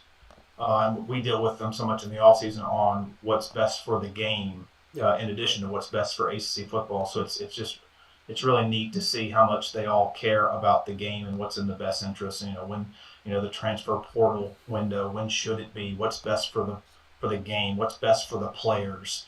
And the way they take a holistic view of things like that, as opposed to what's best for me at my school at this precise moment in time, which I think would be the wrong approach if you care about the game, and all 17 of ours, certainly do. We've been very active. We've been blessed, I should say, to have coaches who have been willing to be active. You mentioned Dave Clawson. He was on the board of trustees with AFCA, which is their constituent group nationally. Tony Elliott at Virginia has recently joined that group as well. Dave served for many years as the chair of our head football coaches as we have found our way through the last 3 or 4 years. Matt Brown recently from North Carolina, certainly a national championship winning coach and highly respected nationally. But then the folks who come in, it's neat to see that one generation yields to the next, and they left things better than they found it, and then a really strong group of people come in to try to advance it even further. Fran, as you mentioned, has been terrific, to work with him. Right out of a cannon, out of the gate with a 10-win season, and looking back at the 24 season, we had 4 teams that won 10 games or more, which was the most of any season in the history of the ACC. We had 6 teams win 9 games, and that doesn't happen without excellent leadership. And not just at the head coaching position, but certainly there, but with athletic directors and presidents and chancellors, that the alignment that it takes this day and age more than ever on a campus to be successful in the sport of football at the Power 4 level. It's really difficult to put into words how true that need is. It's not just coach speak or business speak. That alignment is essential. But we've got a great group of 17 coaches. They're all great to deal with. Each of them have their unique styles and approaches, which makes those conversations fascinating and enlightening. And it's neat when you can get that group to consensus, which we often do. And then there's this other guy, I don't know how many people are familiar with him, but Dabo Sweeney, I believe is his name, from the Clemson Tigers. Just what it's like to work with him, because we see in today's world, coaches are moving all over the place. And I remember the story that he told, that he came on the staff, was a wide receivers coach, took over as head coach, and he talked about how Clemson was going to compete and how they were going to win, and this belief that he had that they could be a national power, and that he got laughed at in those initial press conferences. And now he has been the representation for the ACC in the college football playoff multiple times and winning multiple championships. What is it like to work with Dabo day in and day out, knowing the faith that he has, the morals, the values, the culture, and he's kind of bucking the trend of the way things have been going in this chaotic NCAA environment right now? He's tried to remain true to his values. So just what it's like to work with him. Well, first off, it's impossible not to give him, immense credit for the success that he's had and that they have had in building the program, the way that he thought it needed to be built. It's not arguable how successful they have been, and that they're one of the 5 most successful programs in the last decade, in college football, and how difficult it is to have sustained success in college football. I don't think he or they get nearly enough credit for sustaining that level of success for such a long period of time. So he's obviously an outstanding coach and program leader and developer of young men, both on and off the field.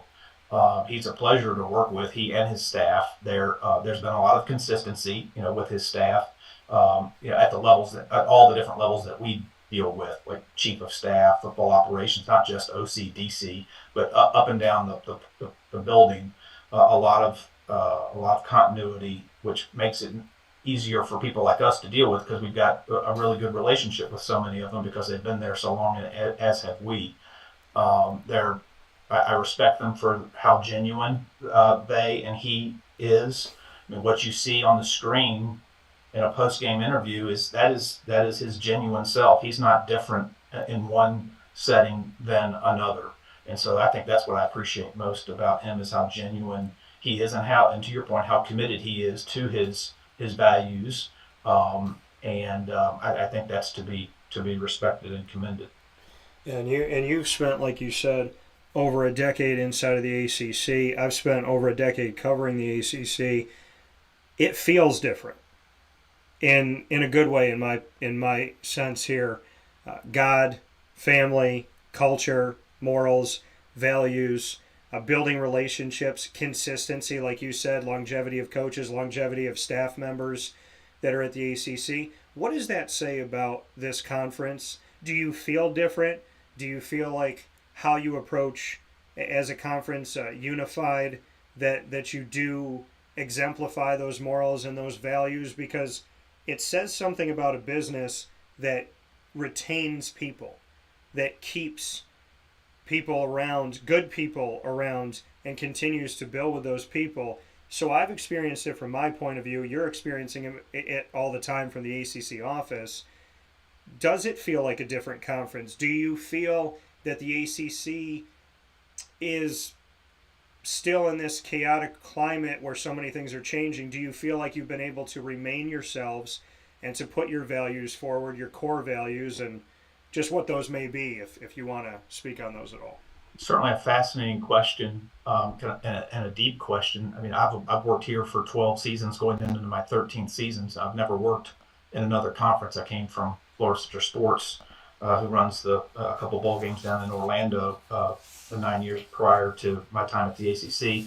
But we certainly deal with a lot of business partners that interact with the other conferences. And we do hear quite a bit that the ACC is unique from the others. That's not to mean that we're better or than the others, but we do have a unique culture, which we are proud of.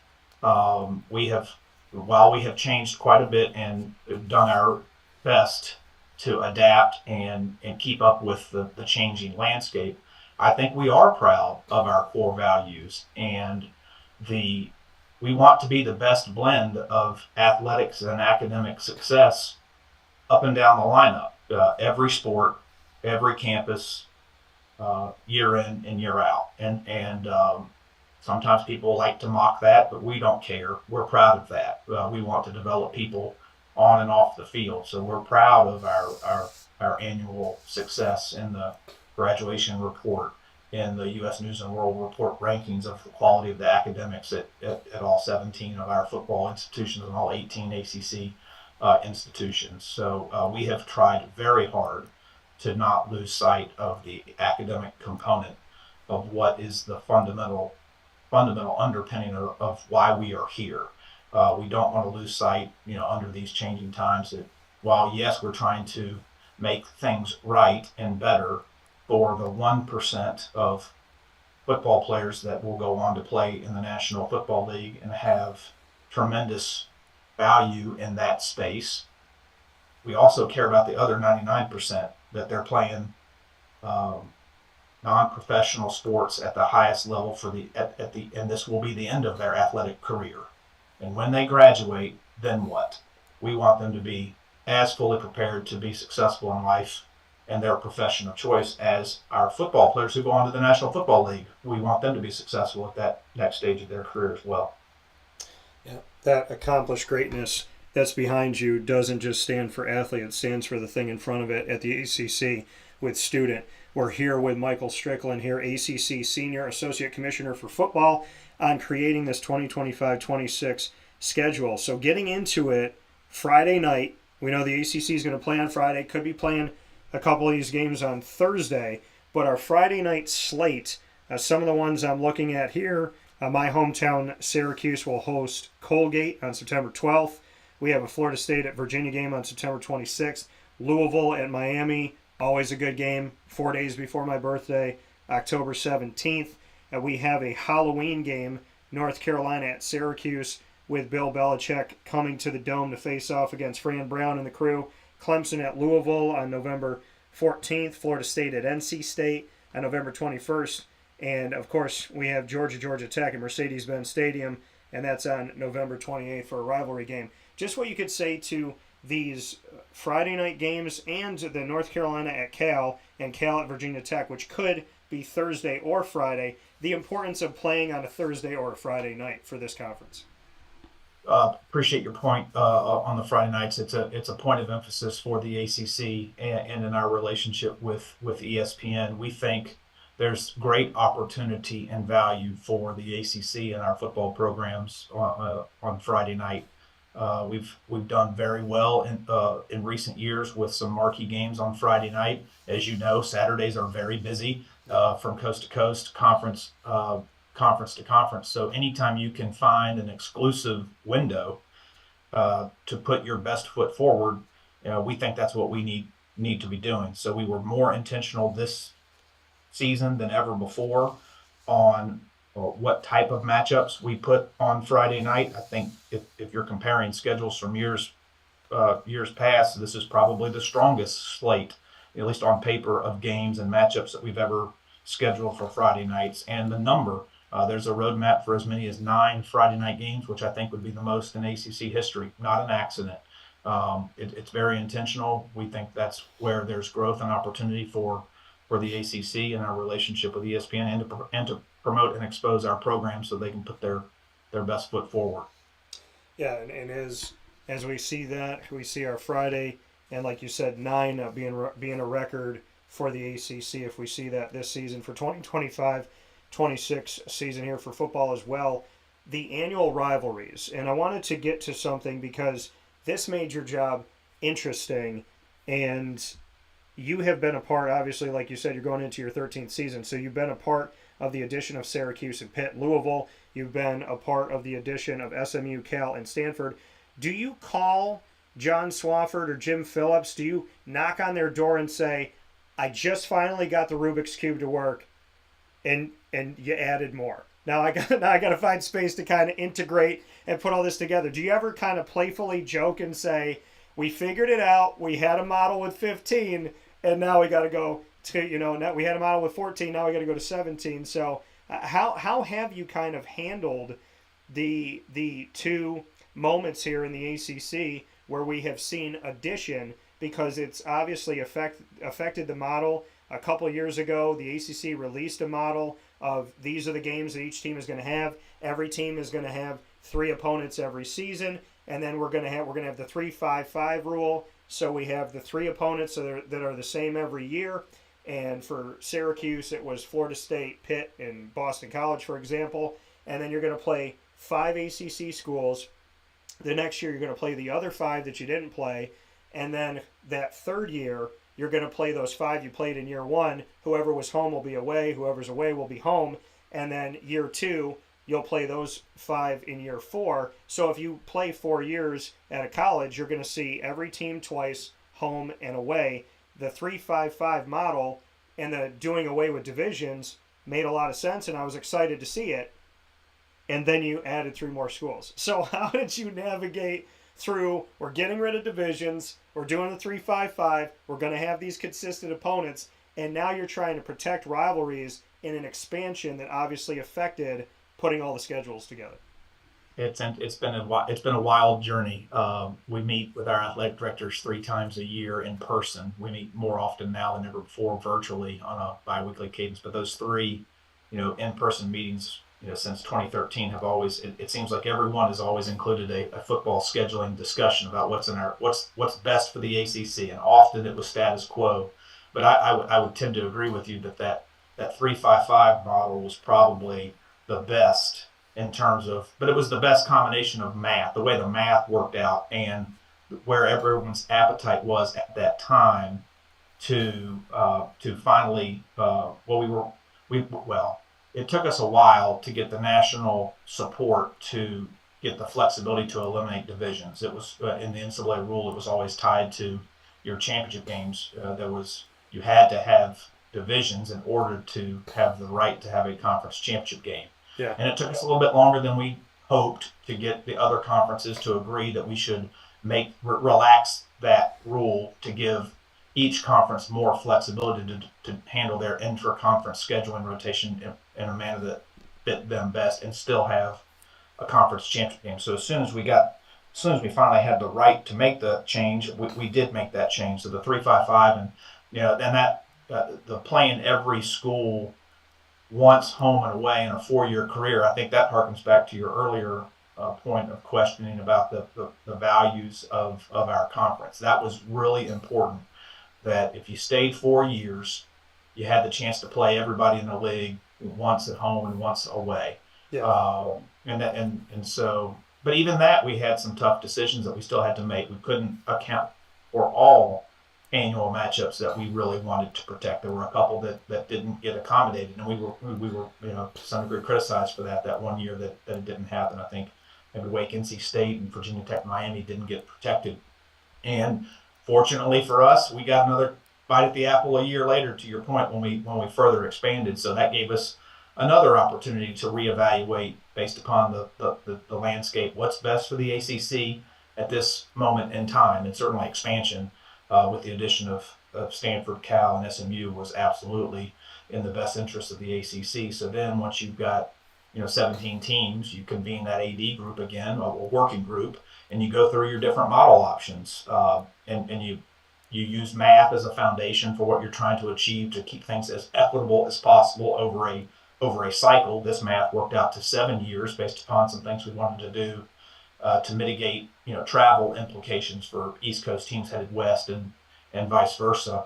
And then that informed how many times people played one another, either annually or not. And so that was a process to determine, okay, which games do we absolutely have to protect on an annual basis, and then which ones do we not? And I give our AD group a ton of credit on this most recent iteration, because they were as creative as they've ever been, in particular on the frequency of play issue.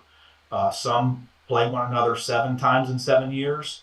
Some play 5 times. Some play as few as twice. Yeah. And that gave us great flexibility, which was necessary in order to try to have as equitable and balanced a schedule as we possibly could with 17 teams.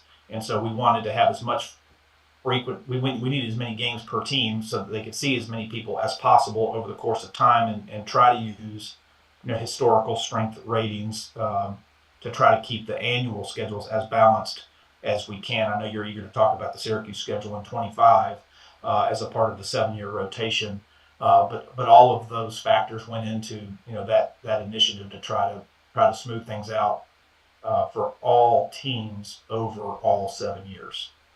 Yeah, because to me, Syracuse had not hosted Miami, and the thing was, Syracuse over a decade is in the ACC going into last season. We're talking about 11 years, and they had only faced Miami one time in that time period, but they had faced Duke like back-to-back seasons, and they had only faced Miami at Miami.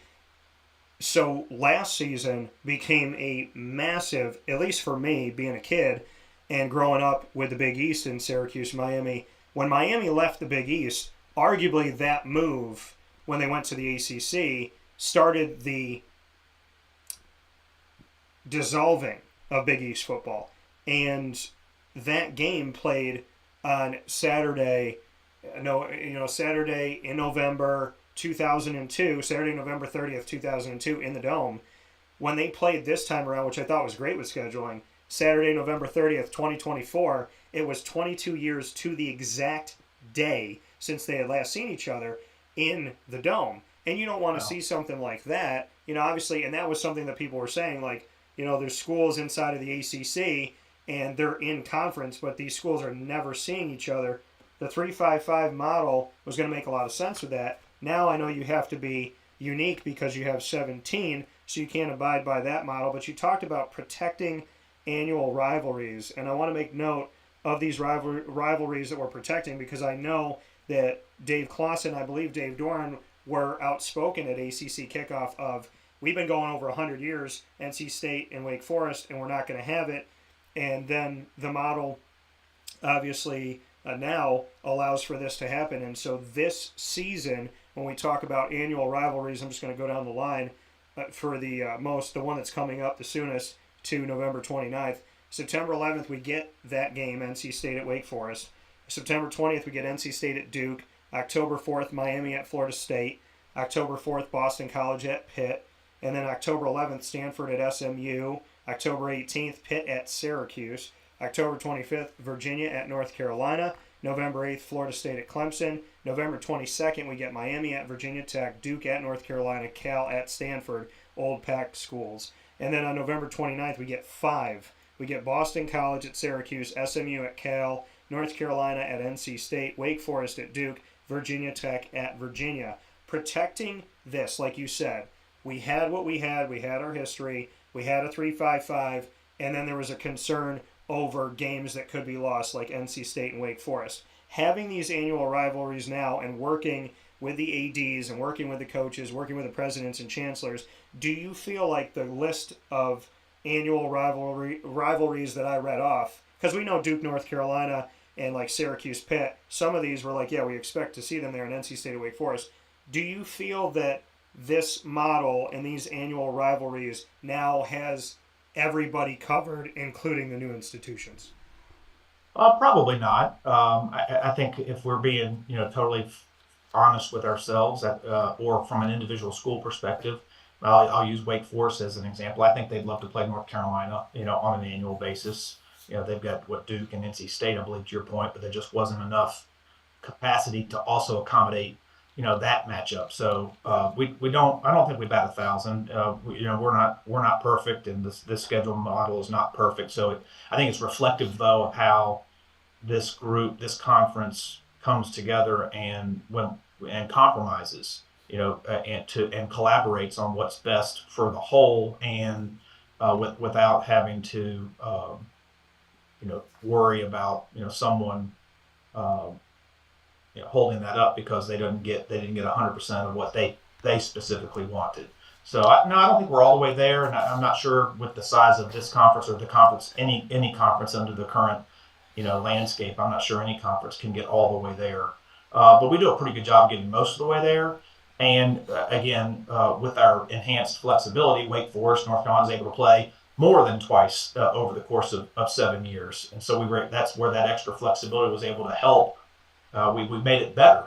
When they were in opposite divisions, they played twice in 12 years, and that was really distasteful for those two schools and those two fan bases, only an hour and a half apart. So we're in a better spot now than we ever have been. And the worst case scenario is you play everybody twice in 7 years, which is still better than the twice in 12 years under the divisional format from a decade ago. And I mean, SMU, their annual rivalries, they're in Dallas, Texas. They're the only school in this conference that is, right in the middle of the country. So they get Stanford and they get Cal. Cal and Stanford get each other. They're both in California. They were both in the Pac-12 together.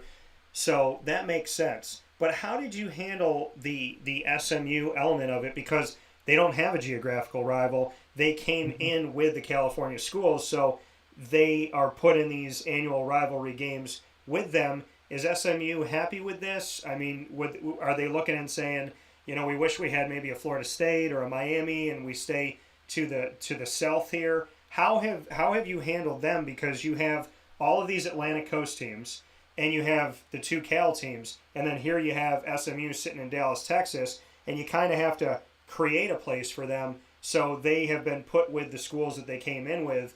Does that make sense? Does it seem like those three are kind of going to always be with each other because of how they came in, or how do you look at handling SMU because they're in such a unique spot? Well, you asked, if they were satisfied with how it worked out. They went undefeated last year in the regular season in the conference, so I think they were pretty pleased with how the schedule worked out for them. All kidding aside, those pairings were done in order to protect the travel issues on the back end of the schedule for, in particular, Stanford and Cal. Keep in mind, we have to be prepared for any two of our 17 teams to finish first or second and play in our football championship game the first Saturday in December. in Charlotte, in Uptown Charlotte. Yeah. And so we Stanford and Cal also don't play their rivalry game historically on rivalry weekend. They play it the Saturday prior to what we traditionally call rivalry weekend. And protecting that date in week 13 in a 14-week season or week 12 of a 13-week season was important to Cal and Stanford. So, and we wanted to protect the history of that game because history and tradition matters a lot, to the culture of our conference, as we kind of touched on earlier. So knowing that Stanford-Cal game wanted to be played the next to last week of the season, then you got to figure out, well, what happens with Stanford and Cal the final week of the season? Yeah. And the idea that either or both of them would travel to the East Coast, then go home, and then have to come right back to Charlotte to play a conference championship game was a dynamic that we didn't think, if it ever played out like that, would be fair to Stanford or Cal. So pairing them up with SMU allowed for us to prevent that from ever being possible. And Stanford's got flexibility based upon their historical scheduling relationship with Notre Dame to play a non-conference game that last week of the season, either half the time against Notre Dame and the other half against someone that they find. So last year they played San Jose State, because remember, with an odd number of teams, we have to have at least one team play a non-conference game every week of the season, or else someone will be off. And we don't want anybody off the last week of the season, because most years you only get one open date. So that was a scheduling, tool that we used to solve a couple of potential problems that we might have faced. And SMU's approach they've been great to work with. They were very flexible with their central location. There are a couple hours in flight either direction. Yeah. So they had a lot of flexibility in that regard, that they were nimble and could be used from a scheduling perspective in that flexible manner. Plus, they came in without any strong historical rivalries with any of the 14 members that they were joining, or with Stanford and Cal. So we didn't have anything that we had to protect. So we were able to use SMU as kind of a flex to help solve scheduling issues when we built the rotation of who played who, how many times. Yeah, and like you said, Rhett Lashley and the Mustangs definitely took care of business with this schedule coming into the ACC in year number 1. Here with Michael Strickland on Wake Up Call with Dan Tortora inside of the Great Lakes Honda City Studios, ACC Senior Associate Commissioner for Football, and we're speaking on the 2025-26 football schedule creation here, which Michael has his hands in every single season of over a decade now. Going into the season, I'm looking at these games that to me look like bowl games, look like, these just amazing, incredible opportunities to kick the season off. Literally in the Aflac kickoff game, we have 2 this year. We have Saturday, August 30th, and then we have Sunday, August 31st. We're going to see Syracuse and Tennessee, and we're going to see Virginia Tech and South Carolina in these ACC SEC matchups at Mercedes-Benz Stadium. I saw this coming, and I said to myself, I'm at the national championship at Mercedes-Benz. I'm standing on the field, Ohio State, Notre Dame, and this is the end of 2024-25. When 2025-26 comes back and we start a whole new journey, the ACC is right where the national championship was just played. That's got to hold some weight, mean something to these players. So Syracuse, Tennessee, Virginia Tech, South Carolina in the Aflac kickoff games on August 30th and August 31st.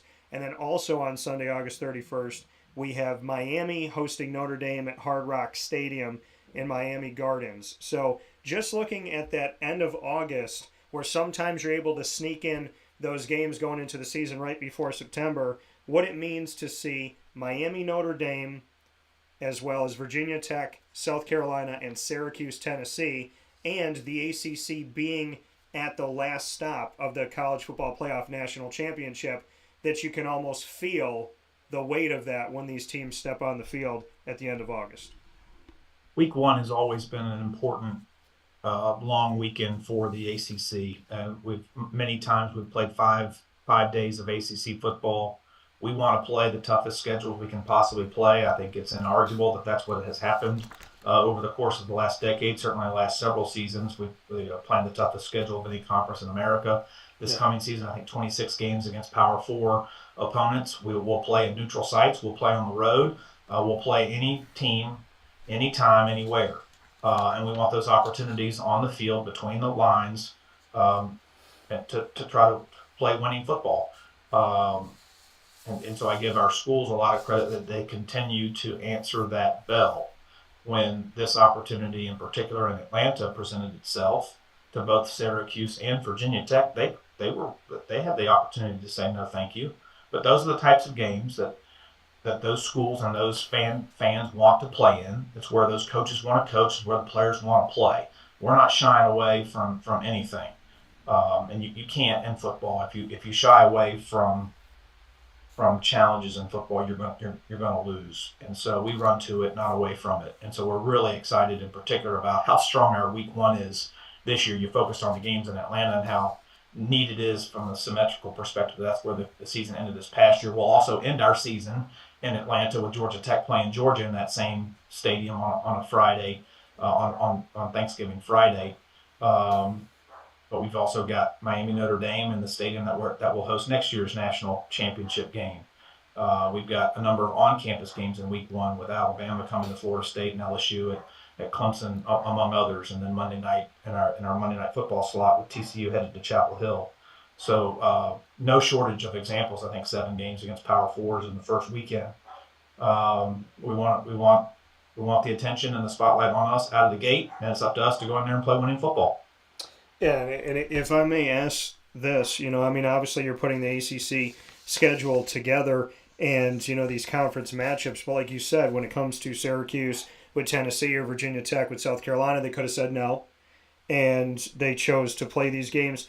When it comes to that, how involved is the institution? When we look at non-conference scheduling, what is the dynamic between the ACC? Because you said as a conference we're willing to play anybody, any day, any time. You want to have that, right? You want to build the portfolio. You want to leave no shadow of a doubt that when it comes to college football playoff time, not only your ACC champion should be in, but that you should have more than one spot, is what the ACC, I'm sure, is looking for, to have as much representation in the college football playoff as possible. So how much of it is the school, the institution, and how much of it is the ACC when it comes to non-conference? What is that dynamic like about putting it together? Because you want your teams to play the best of the best, but then you also said obviously they have some input. They can say, we don't want to play this game, we'd rather play this game. So what is that dynamic like when you're dealing with the institutions in non-conference? It's a highly collaborative process, but back to your point, what one school in the ACC does can have a direct impact on another school. Last year was the first year of the 12-team playoff, and there's 3 conferences that were multi-bid leagues, and the ACC is one of them. That's our goal and our expectation on a go-forward basis and so intra-conference strength of schedule, and then what your 17 teams do with their out-of-conference slate can impact.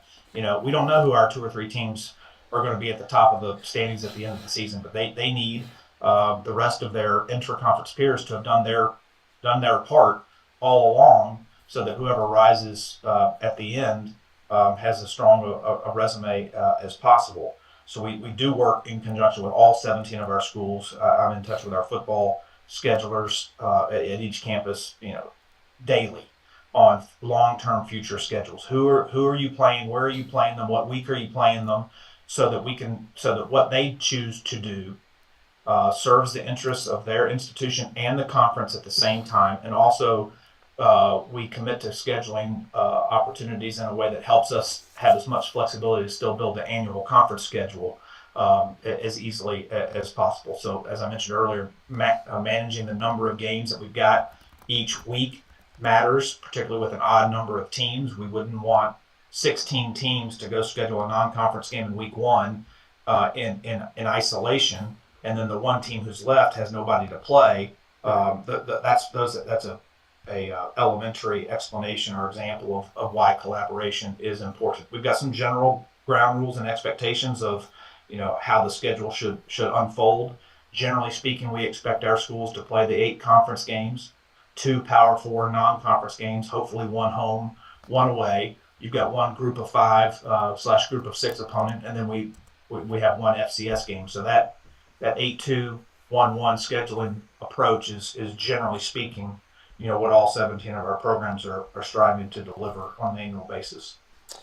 And I'm going to look at Syracuse's schedule. I got some big picture stuff still here, and I appreciate you giving me an extensive look at this, not a couple minutes, Michael, because it means a lot to me to really break down. Because, I mean, last year I watched the release of the ACC football schedule. I broke it down on a live show as it was coming, but you're the man behind the music, and you're dealing with so many moving parts. And so I really do appreciate the fact that you're taking the time with me to really tell the story of the ACC and all of its member institutions.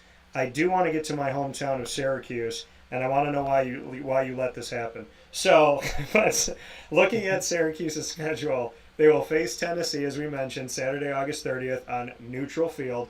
That'll be at Mercedes-Benz Stadium. I'm looking forward to be at the Aflac kickoff game for both Syracuse, Tennessee, and Virginia Tech, South Carolina, by the grace of God. Peach Bowl Inc., Gary Stoke and Matt Garvey and the team are incredible there, and overseeing the Aflac kickoff game. I'm excited for that, and I know that they always put on great events there at Mercedes-Benz Stadium. So then Syracuse has UConn at home. They have Colgate at home.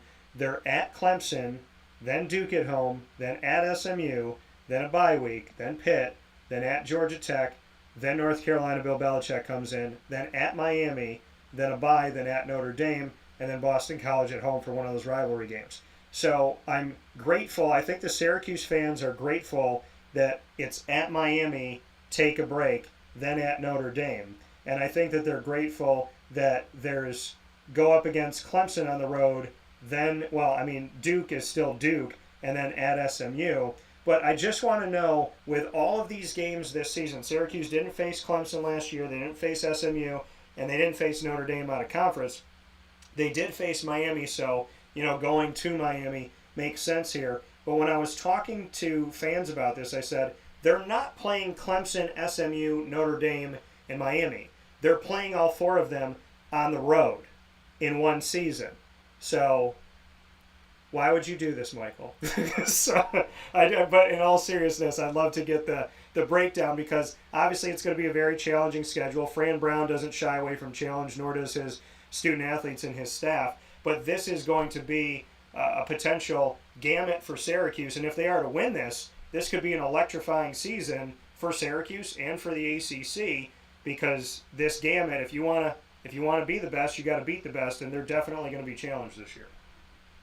Well, it's a multifaceted answer as to kind of how this particular slate of games came to be for any team. With Syracuse being the exact example.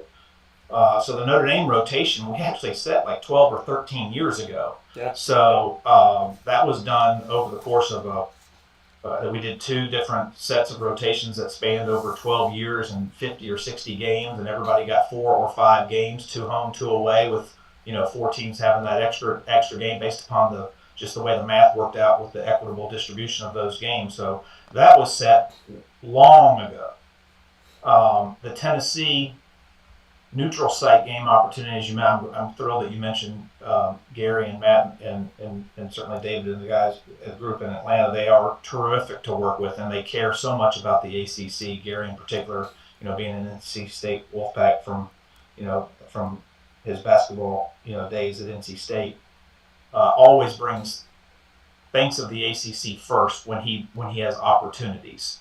And so he came to Syracuse and the ACC several years ago with this opportunity, and it was a good opportunity. So that decision was made. I'm fairly confident that was made long before we ever built this current scheduling rotation. Yeah. And certainly Syracuse and Tennessee's programs were in different states. When they agreed to that series, they were in different states of their life cycle. Tennessee is certainly on an upswing right now from a cyclical nature, and so those things. And over the course of the last 10, 12 years, Notre Dame has been at different portions of their cycle. So it's just very difficult to predict when you go out there and add non-conference opponents, knowing that you want 2 A4 opponents each year. Very difficult to predict 10 years in advance which 2 to get, who to play at home, who to have on the road, and where they're going to each be in their life cycle. As it happens for Syracuse, they're picking 2. They're getting 2 in 25 that are at darn near the peak of a cycle of the programs being very strong. So that's just a reflection of the timing and the way things worked out there.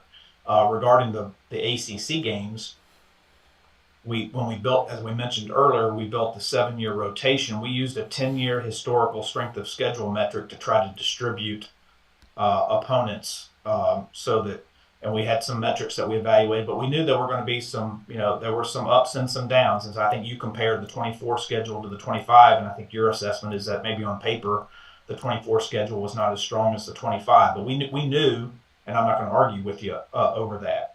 And so if you look at every team over the course of 7 years, I think it's fair to say that some years look like they're down and some years look like they're up from a historical perspective. We had no data that was reliable regarding SMU because they had not played, peer competition over the course of that decade. So we kind of put them in a neutral, number, so that it was at least evenly applied to all schools. Well, it turns out they come in their top 10 team and they're a playoff team.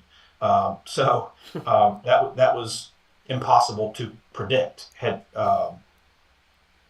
so that's just kind of, the way that played out.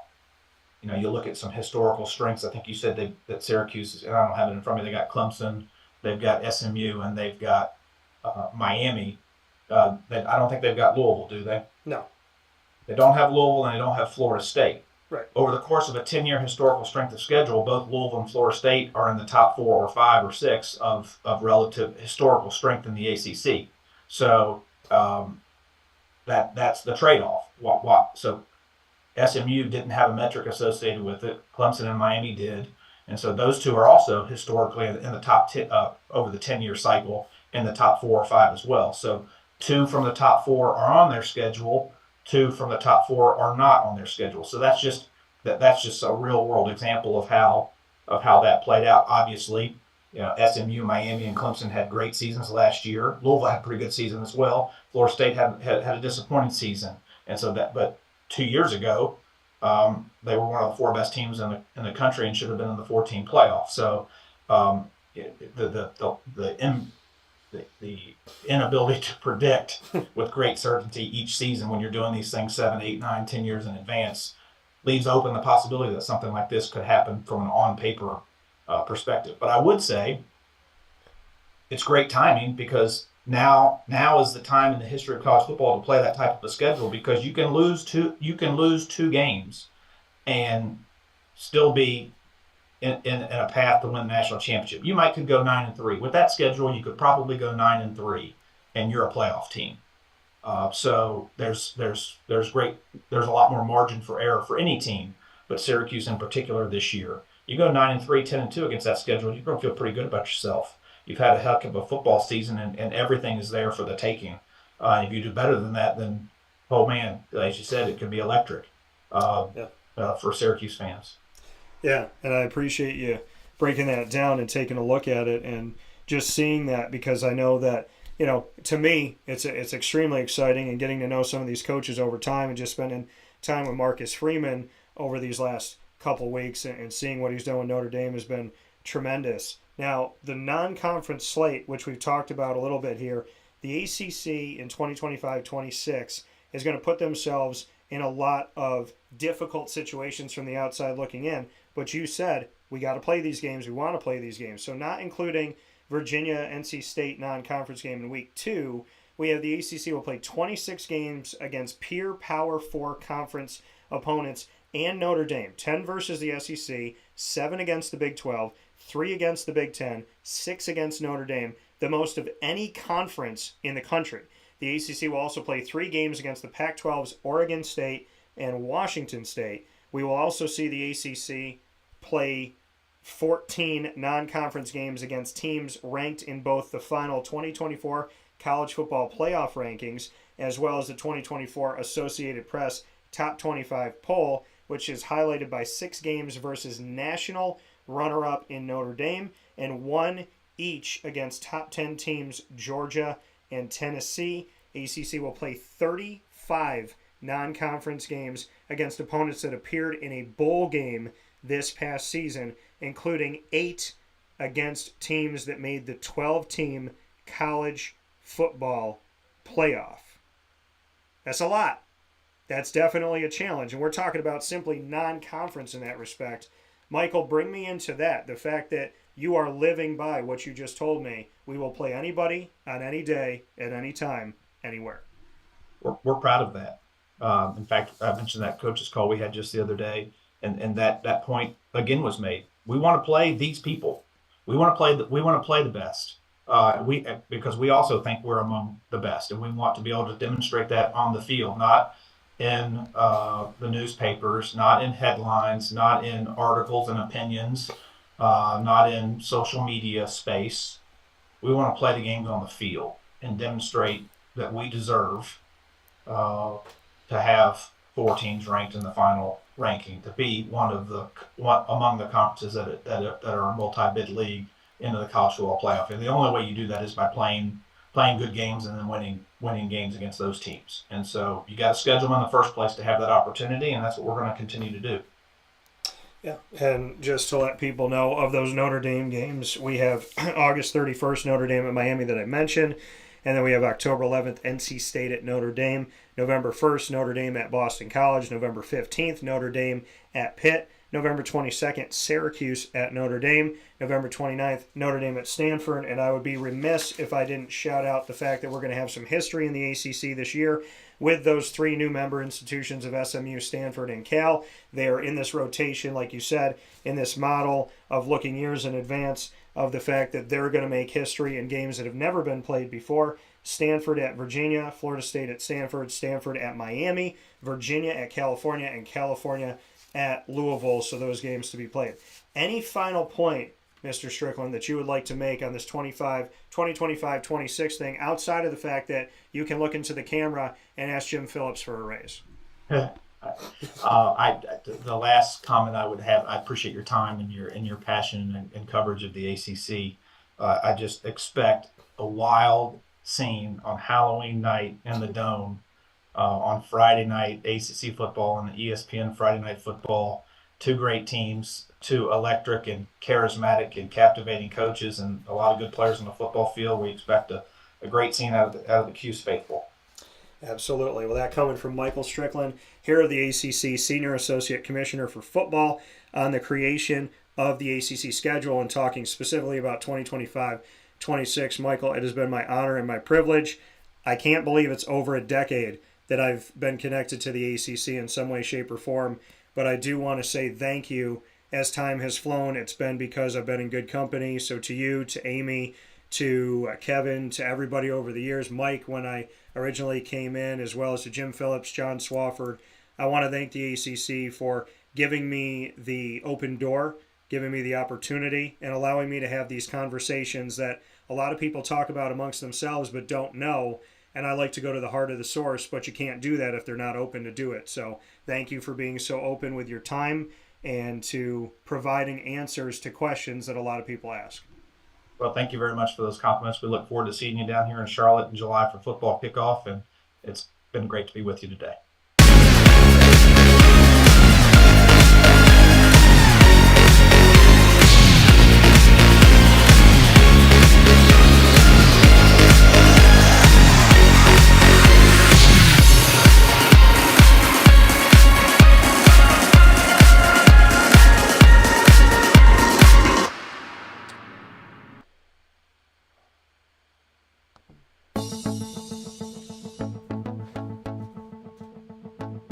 Avicoli's, located on the corner of Route 57 and Wetzel Road in Liverpool, New York, has been your trusted neighbor for decades. Located just steps from Liverpool High School, we're happy to have the Liverpool Warriors on-site, on-location broadcast at Avicoli's through Wake Up Call with Dan Tortora every single month, featuring student athletes, coaches, and administration throughout the year from Liverpool High School. Head out to Avicoli's today on the corner of Route 57 and Wetzel Road in Liverpool, New York, open Tuesday through Sunday for lunch, dinner, and drinks. We'd love to see you out there, and of course you can call them at 315-622-5100 for takeout, delivery, and catering. That's 315-622-5100, and also find them on myavicolis.com. That's myavicollis.com.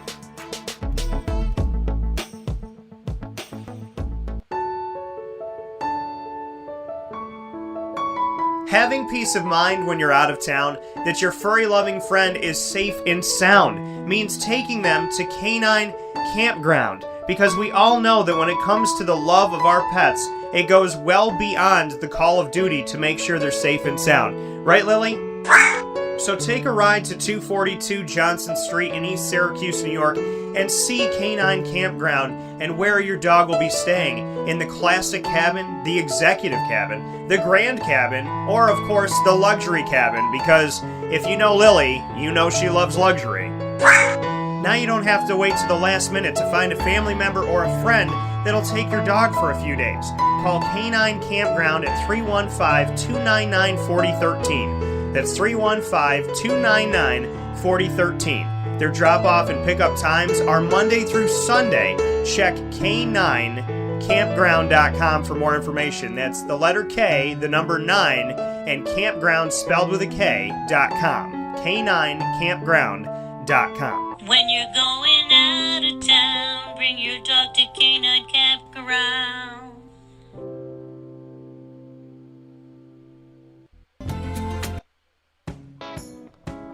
For your next ride, look no further than Great Lakes Honda City, located on 7140 Henry Clay Boulevard in Liverpool, New York. Serving our community for decades, their new and pre-owned vast array of vehicles are available to you Monday through Saturday on site. To search from home, shop at GreatLakesHondaCity.com. Call 315-365-5576 to set up an appointment. That's 315-365-5576 for Great Lakes Honda City, 7140 Henry Clay Boulevard in Liverpool, New York. Great cars, great people, Great Lakes.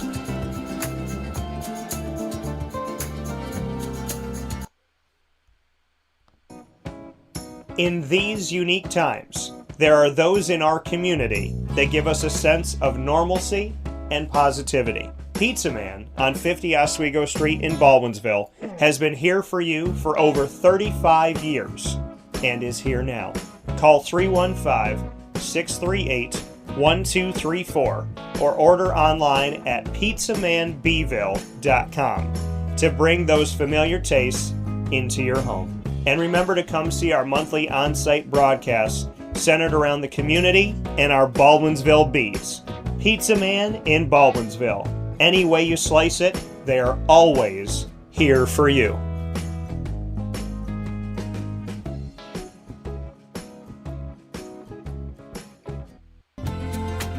Looking for your next ride? Look no further than Great Lakes Honda City, located on 7140 Henry Clay Boulevard in Liverpool, New York. Serving our community for decades, their new and pre-owned vast array of vehicles are available to you Monday through Saturday on site. To search from home, shop at GreatLakesHondaCity.com. Call 315-365-5576 to set up an appointment. That's 315-365-5576 for Great Lakes Honda City, 7140 Henry Clay Boulevard in Liverpool, New York. Great cars, great people, Great Lakes. All right, you need to come out here and get yourself the Brooklyn Pickle. I was talking about this with one of my buddies. I was like, yo, there's no better sandwich in the state of New York than the Brooklyn Pickle. And now that I found out that they're going down to North Carolina, we are taking over your taste buds everywhere you are, wherever you're going to be. You need to get yourself out to the Brooklyn Pickle. Pinehurst, you just realized that you found yourself the best sandwich shop that you're ever going to have. This is a glorious moment. It's a blessing to your community.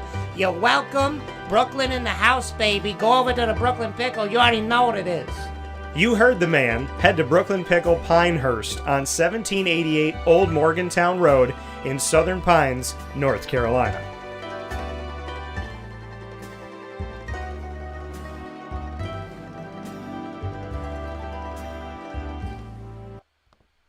Carvel DeWitt, it's what happy tastes like. Do you know why? Because we make ice cream. Creamy, rich, flavorful ice cream. Not yogurt or iced milk like some of our competitors. Ice cream. Fresh, by hand, daily. For the calorie conscious, we have something new for you. Our new Carvelite. Same great flavor, creaminess, and texture of our regular ice cream with only 35 calories an ounce. So whether you want an ice cream cake, flying saucer, dasher, carvalanche, hard or soft ice cream, we will satisfy your craving with our fresh, handmade regular or new Carvelite ice cream. Carvel DeWitt. It's what happy tastes like.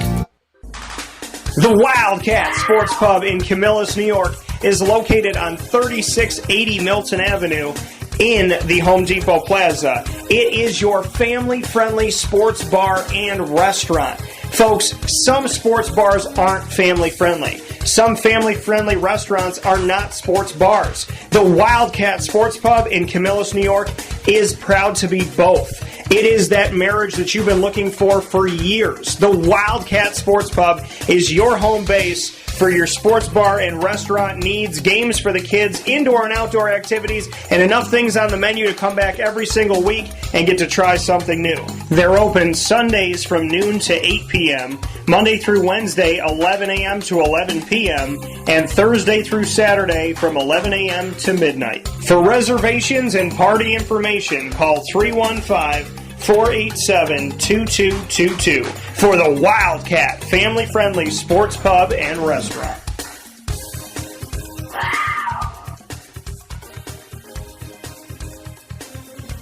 GG Cards and Breaks. Like, comment, subscribe. GG Cards and Breaks coming to you on 639 Delmar Place in Syracuse, New York, right off of Teal Ave, are open for you Tuesday through Saturday from 10 a.m. to 6 p.m. and on Sundays from 10 to 5. At GG Cards and Breaks, you will find hockey, soccer, basketball, baseball, football, as well as Disney Lorcana, Yu-Gi-Oh!, Magic the Gathering, and Pokemon cards while supplies last, all in one location, and a fantastic, wonderful, more than anything else to me, the service, the care, the work ethic, everything. I appreciate Josh, Anthony, the entire team at GG Cards and Breaks. They have given me a place that I feel at home. I feel a kid. I feel connected to the kid in me that collected cards when I was little. And not everybody can do that. It's very difficult to do something like that, to bring yourself right back to your childhood.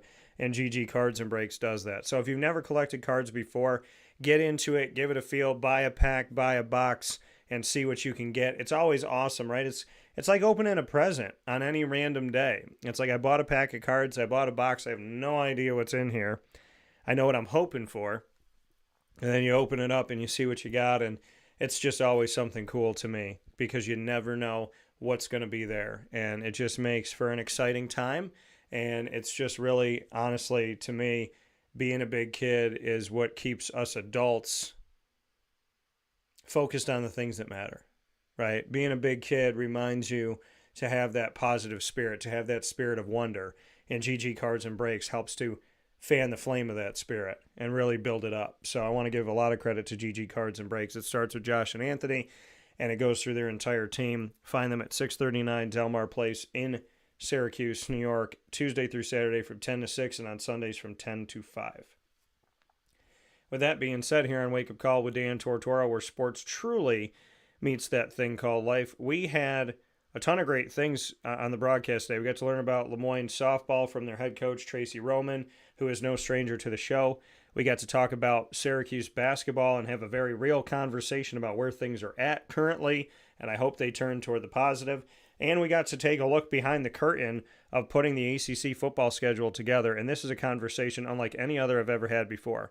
The amount of time that the ACC gave me, that Michael Strickland gave me to break down how they put the schedule together and all these different pieces and elements of the schedule and what the schedule could have looked like. Then they added 3 schools, so what it had to adjust to be, all of that in one conversation, plus all the other layers that we had. Awesome talk with Michael Strickland. I thank him so much, and Amy Yacola and Jim Phillips and everybody at the ACC, that they have been so open and so welcoming to me for over a decade of covering the Atlantic Coast Conference, and to have a conversation like this where I can give the fan, I can give the listener and the viewer something that we talk about all this stuff and we wonder about all this stuff, and then you hear from the horse's mouth, and it's like, okay, I don't have to wonder. I don't have to think, like, did this happen or did that happen? Like, you got to actually hear from the person that created the schedule why this happened, why this went over here, why this did this, why they choose certain things to do. So to me, to be able to answer the fans' questions in a behind-the-scenes look at the creating of something, to me was really cool, and I couldn't do it without Michael Strickland and the ACC. So thank you for your help, and appreciate you as always. Amy Yacola, over the years, doesn't matter the commissioner, doesn't matter who's working at the ACC, She is tremendous. And she, those of us that go to ACC events, we see her at all these things, but she's, very much behind the scenes of everything. And I just want to give her a lot of credit because they don't make human beings like they make Amy. And I would love for more organizations and schools and teams to have an Amy Yacola, because there's a level of character, of faith, of concern, of appreciation, of consistency that I would love other places to have, and she brings that to the table. So God bless to Amy and to the whole ACC, and God bless to Tracey and the entire Moyne College family as well here, and God bless to the whole Syracuse family and Syracuse men's basketball family, and hoping that they can turn a corner and find common ground with each other.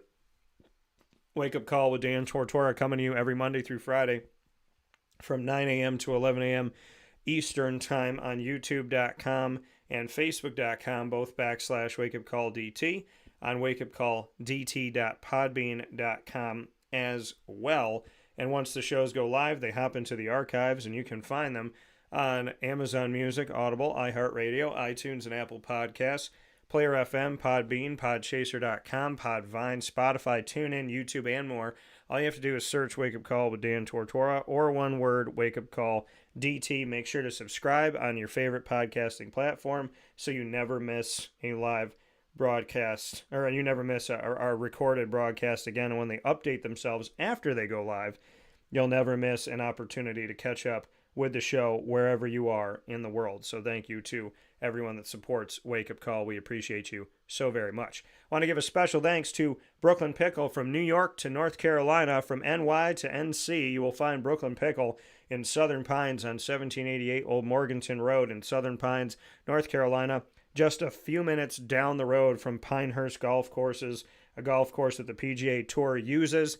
And right down the road, you have some great eats at Brooklyn Pickle. Don't miss a moment. Head to Brooklyn Pickle on 1788 Old Morganton Road in Southern Pines, North Carolina. And make sure you say DT sent me here to this Brooklyn Pickle, and you'll get some good stuff here. Really appreciate the Brooklyn Pickle. And, of course, many thanks to our team of partners in Central and Upstate New York, Carvel DeWitt, where you can get my DT Dolphin Sunday 7 days a week, all throughout the year. Don't let the cold weather fool you. It tastes great. It tastes the same all throughout the year. Got that same great flavors within it. And on Wednesdays, you can get my Sunday buy one, get one. So today, you can get the DT Dolphin every Wednesday, BOGO. Buy one, get one. You can get the DT Dolphin 7 days a week, but on Wednesdays, buy one, get one free. And it is mint chocolate chip ice cream, green for the Dolphins, hot fudge, whipped cream, and a cherry, green and gold sprinkles, and a chocolate dolphin jumping out of your whipped cream. Go and get it only at Carvel DeWitt at 4322 East Genesee Street in DeWitt, New York. It's not at any other Carvel location in the world, and this is the longest standing Carvel franchise in America. So make sure you go and visit them today. Let them know the DT sent you. Thanks for getting the DT Dolphin. The Wildcat, GG Cards and Breaks, Servomation, Avicoli's, Ma and Pa's, the snack capital of the world, Mother's Cupboard, where you can go and get my breakfast sandwich exclusively. I don't have a breakfast sandwich anywhere else in the world. You can get it exclusively at Syracuse Staple Restaurant, Mother's Cupboard, 3709 James Street in Syracuse, New York, 7 days a week from 6 a.m. to 1:30 p.m. Go to Mother's Cupboard, ask for the Cuse Mac Mother. There's a picture of it right there. There's a sign when you walk in. The Cuse Mac Mother. You can get that. It's bacon, egg, and cheese inside of 2 pieces of French toast. Cut it up and have it with some syrup. Pick it up and eat it like a sandwich and dip it in the syrup. And I know some people have been doing some different things there. They've been asking for sausage, egg, and cheese, or just egg and cheese. But you can get the Cuse Mac Mother today, and I thank everybody who's done that. Canine Camp Dog Daycare, Pizza Man, Chick-fil-A Cicero, Canine Campground Dog Boarding, Brian's Landing, where I just had a fantastic early Valentine's Day brunch with my mom, because mom and dad, always my Valentines, so I wanted to show them some love. So make sure you head out to Brian's Landing.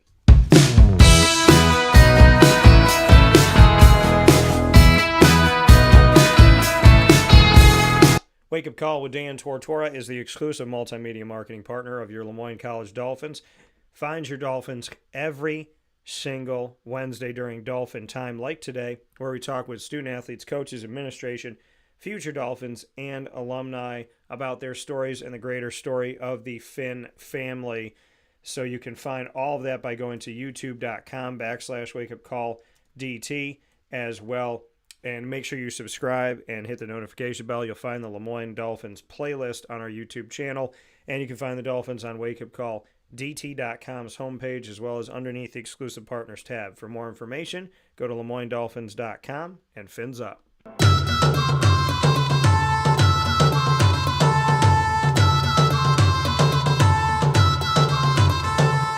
The Bryan and Stratton College Bobcats of Syracuse are exclusive multimedia marketing partners with Wake Up Call with Dan Tortora. Find the Bobcats every single month with student athletes, coaches, and administration in what we call the Bobcat Buzz. You can go to youtube.com/wakeupcalldt, click subscribe, hit the notification bell, find our BSC Syracuse playlist.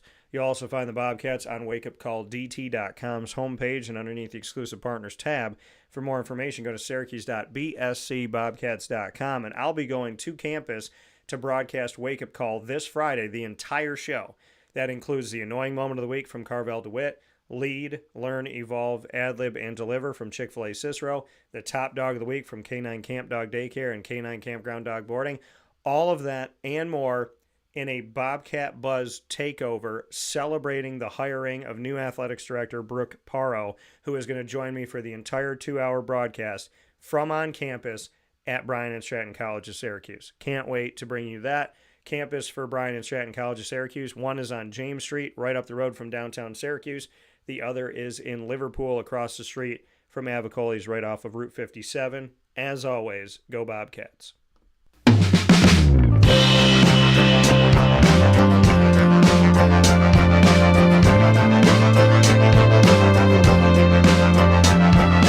The Binghamton University Bearcats are exclusive multimedia marketing partners with Wake Up Call with Dan Tortora. Find your Bearcats every Tuesday during Bearcat time, like this week with our special with Paul Caceres, the Binghamton Bearcats women's tennis head coach. You can actually go see that as its own special. I just aired that late last night.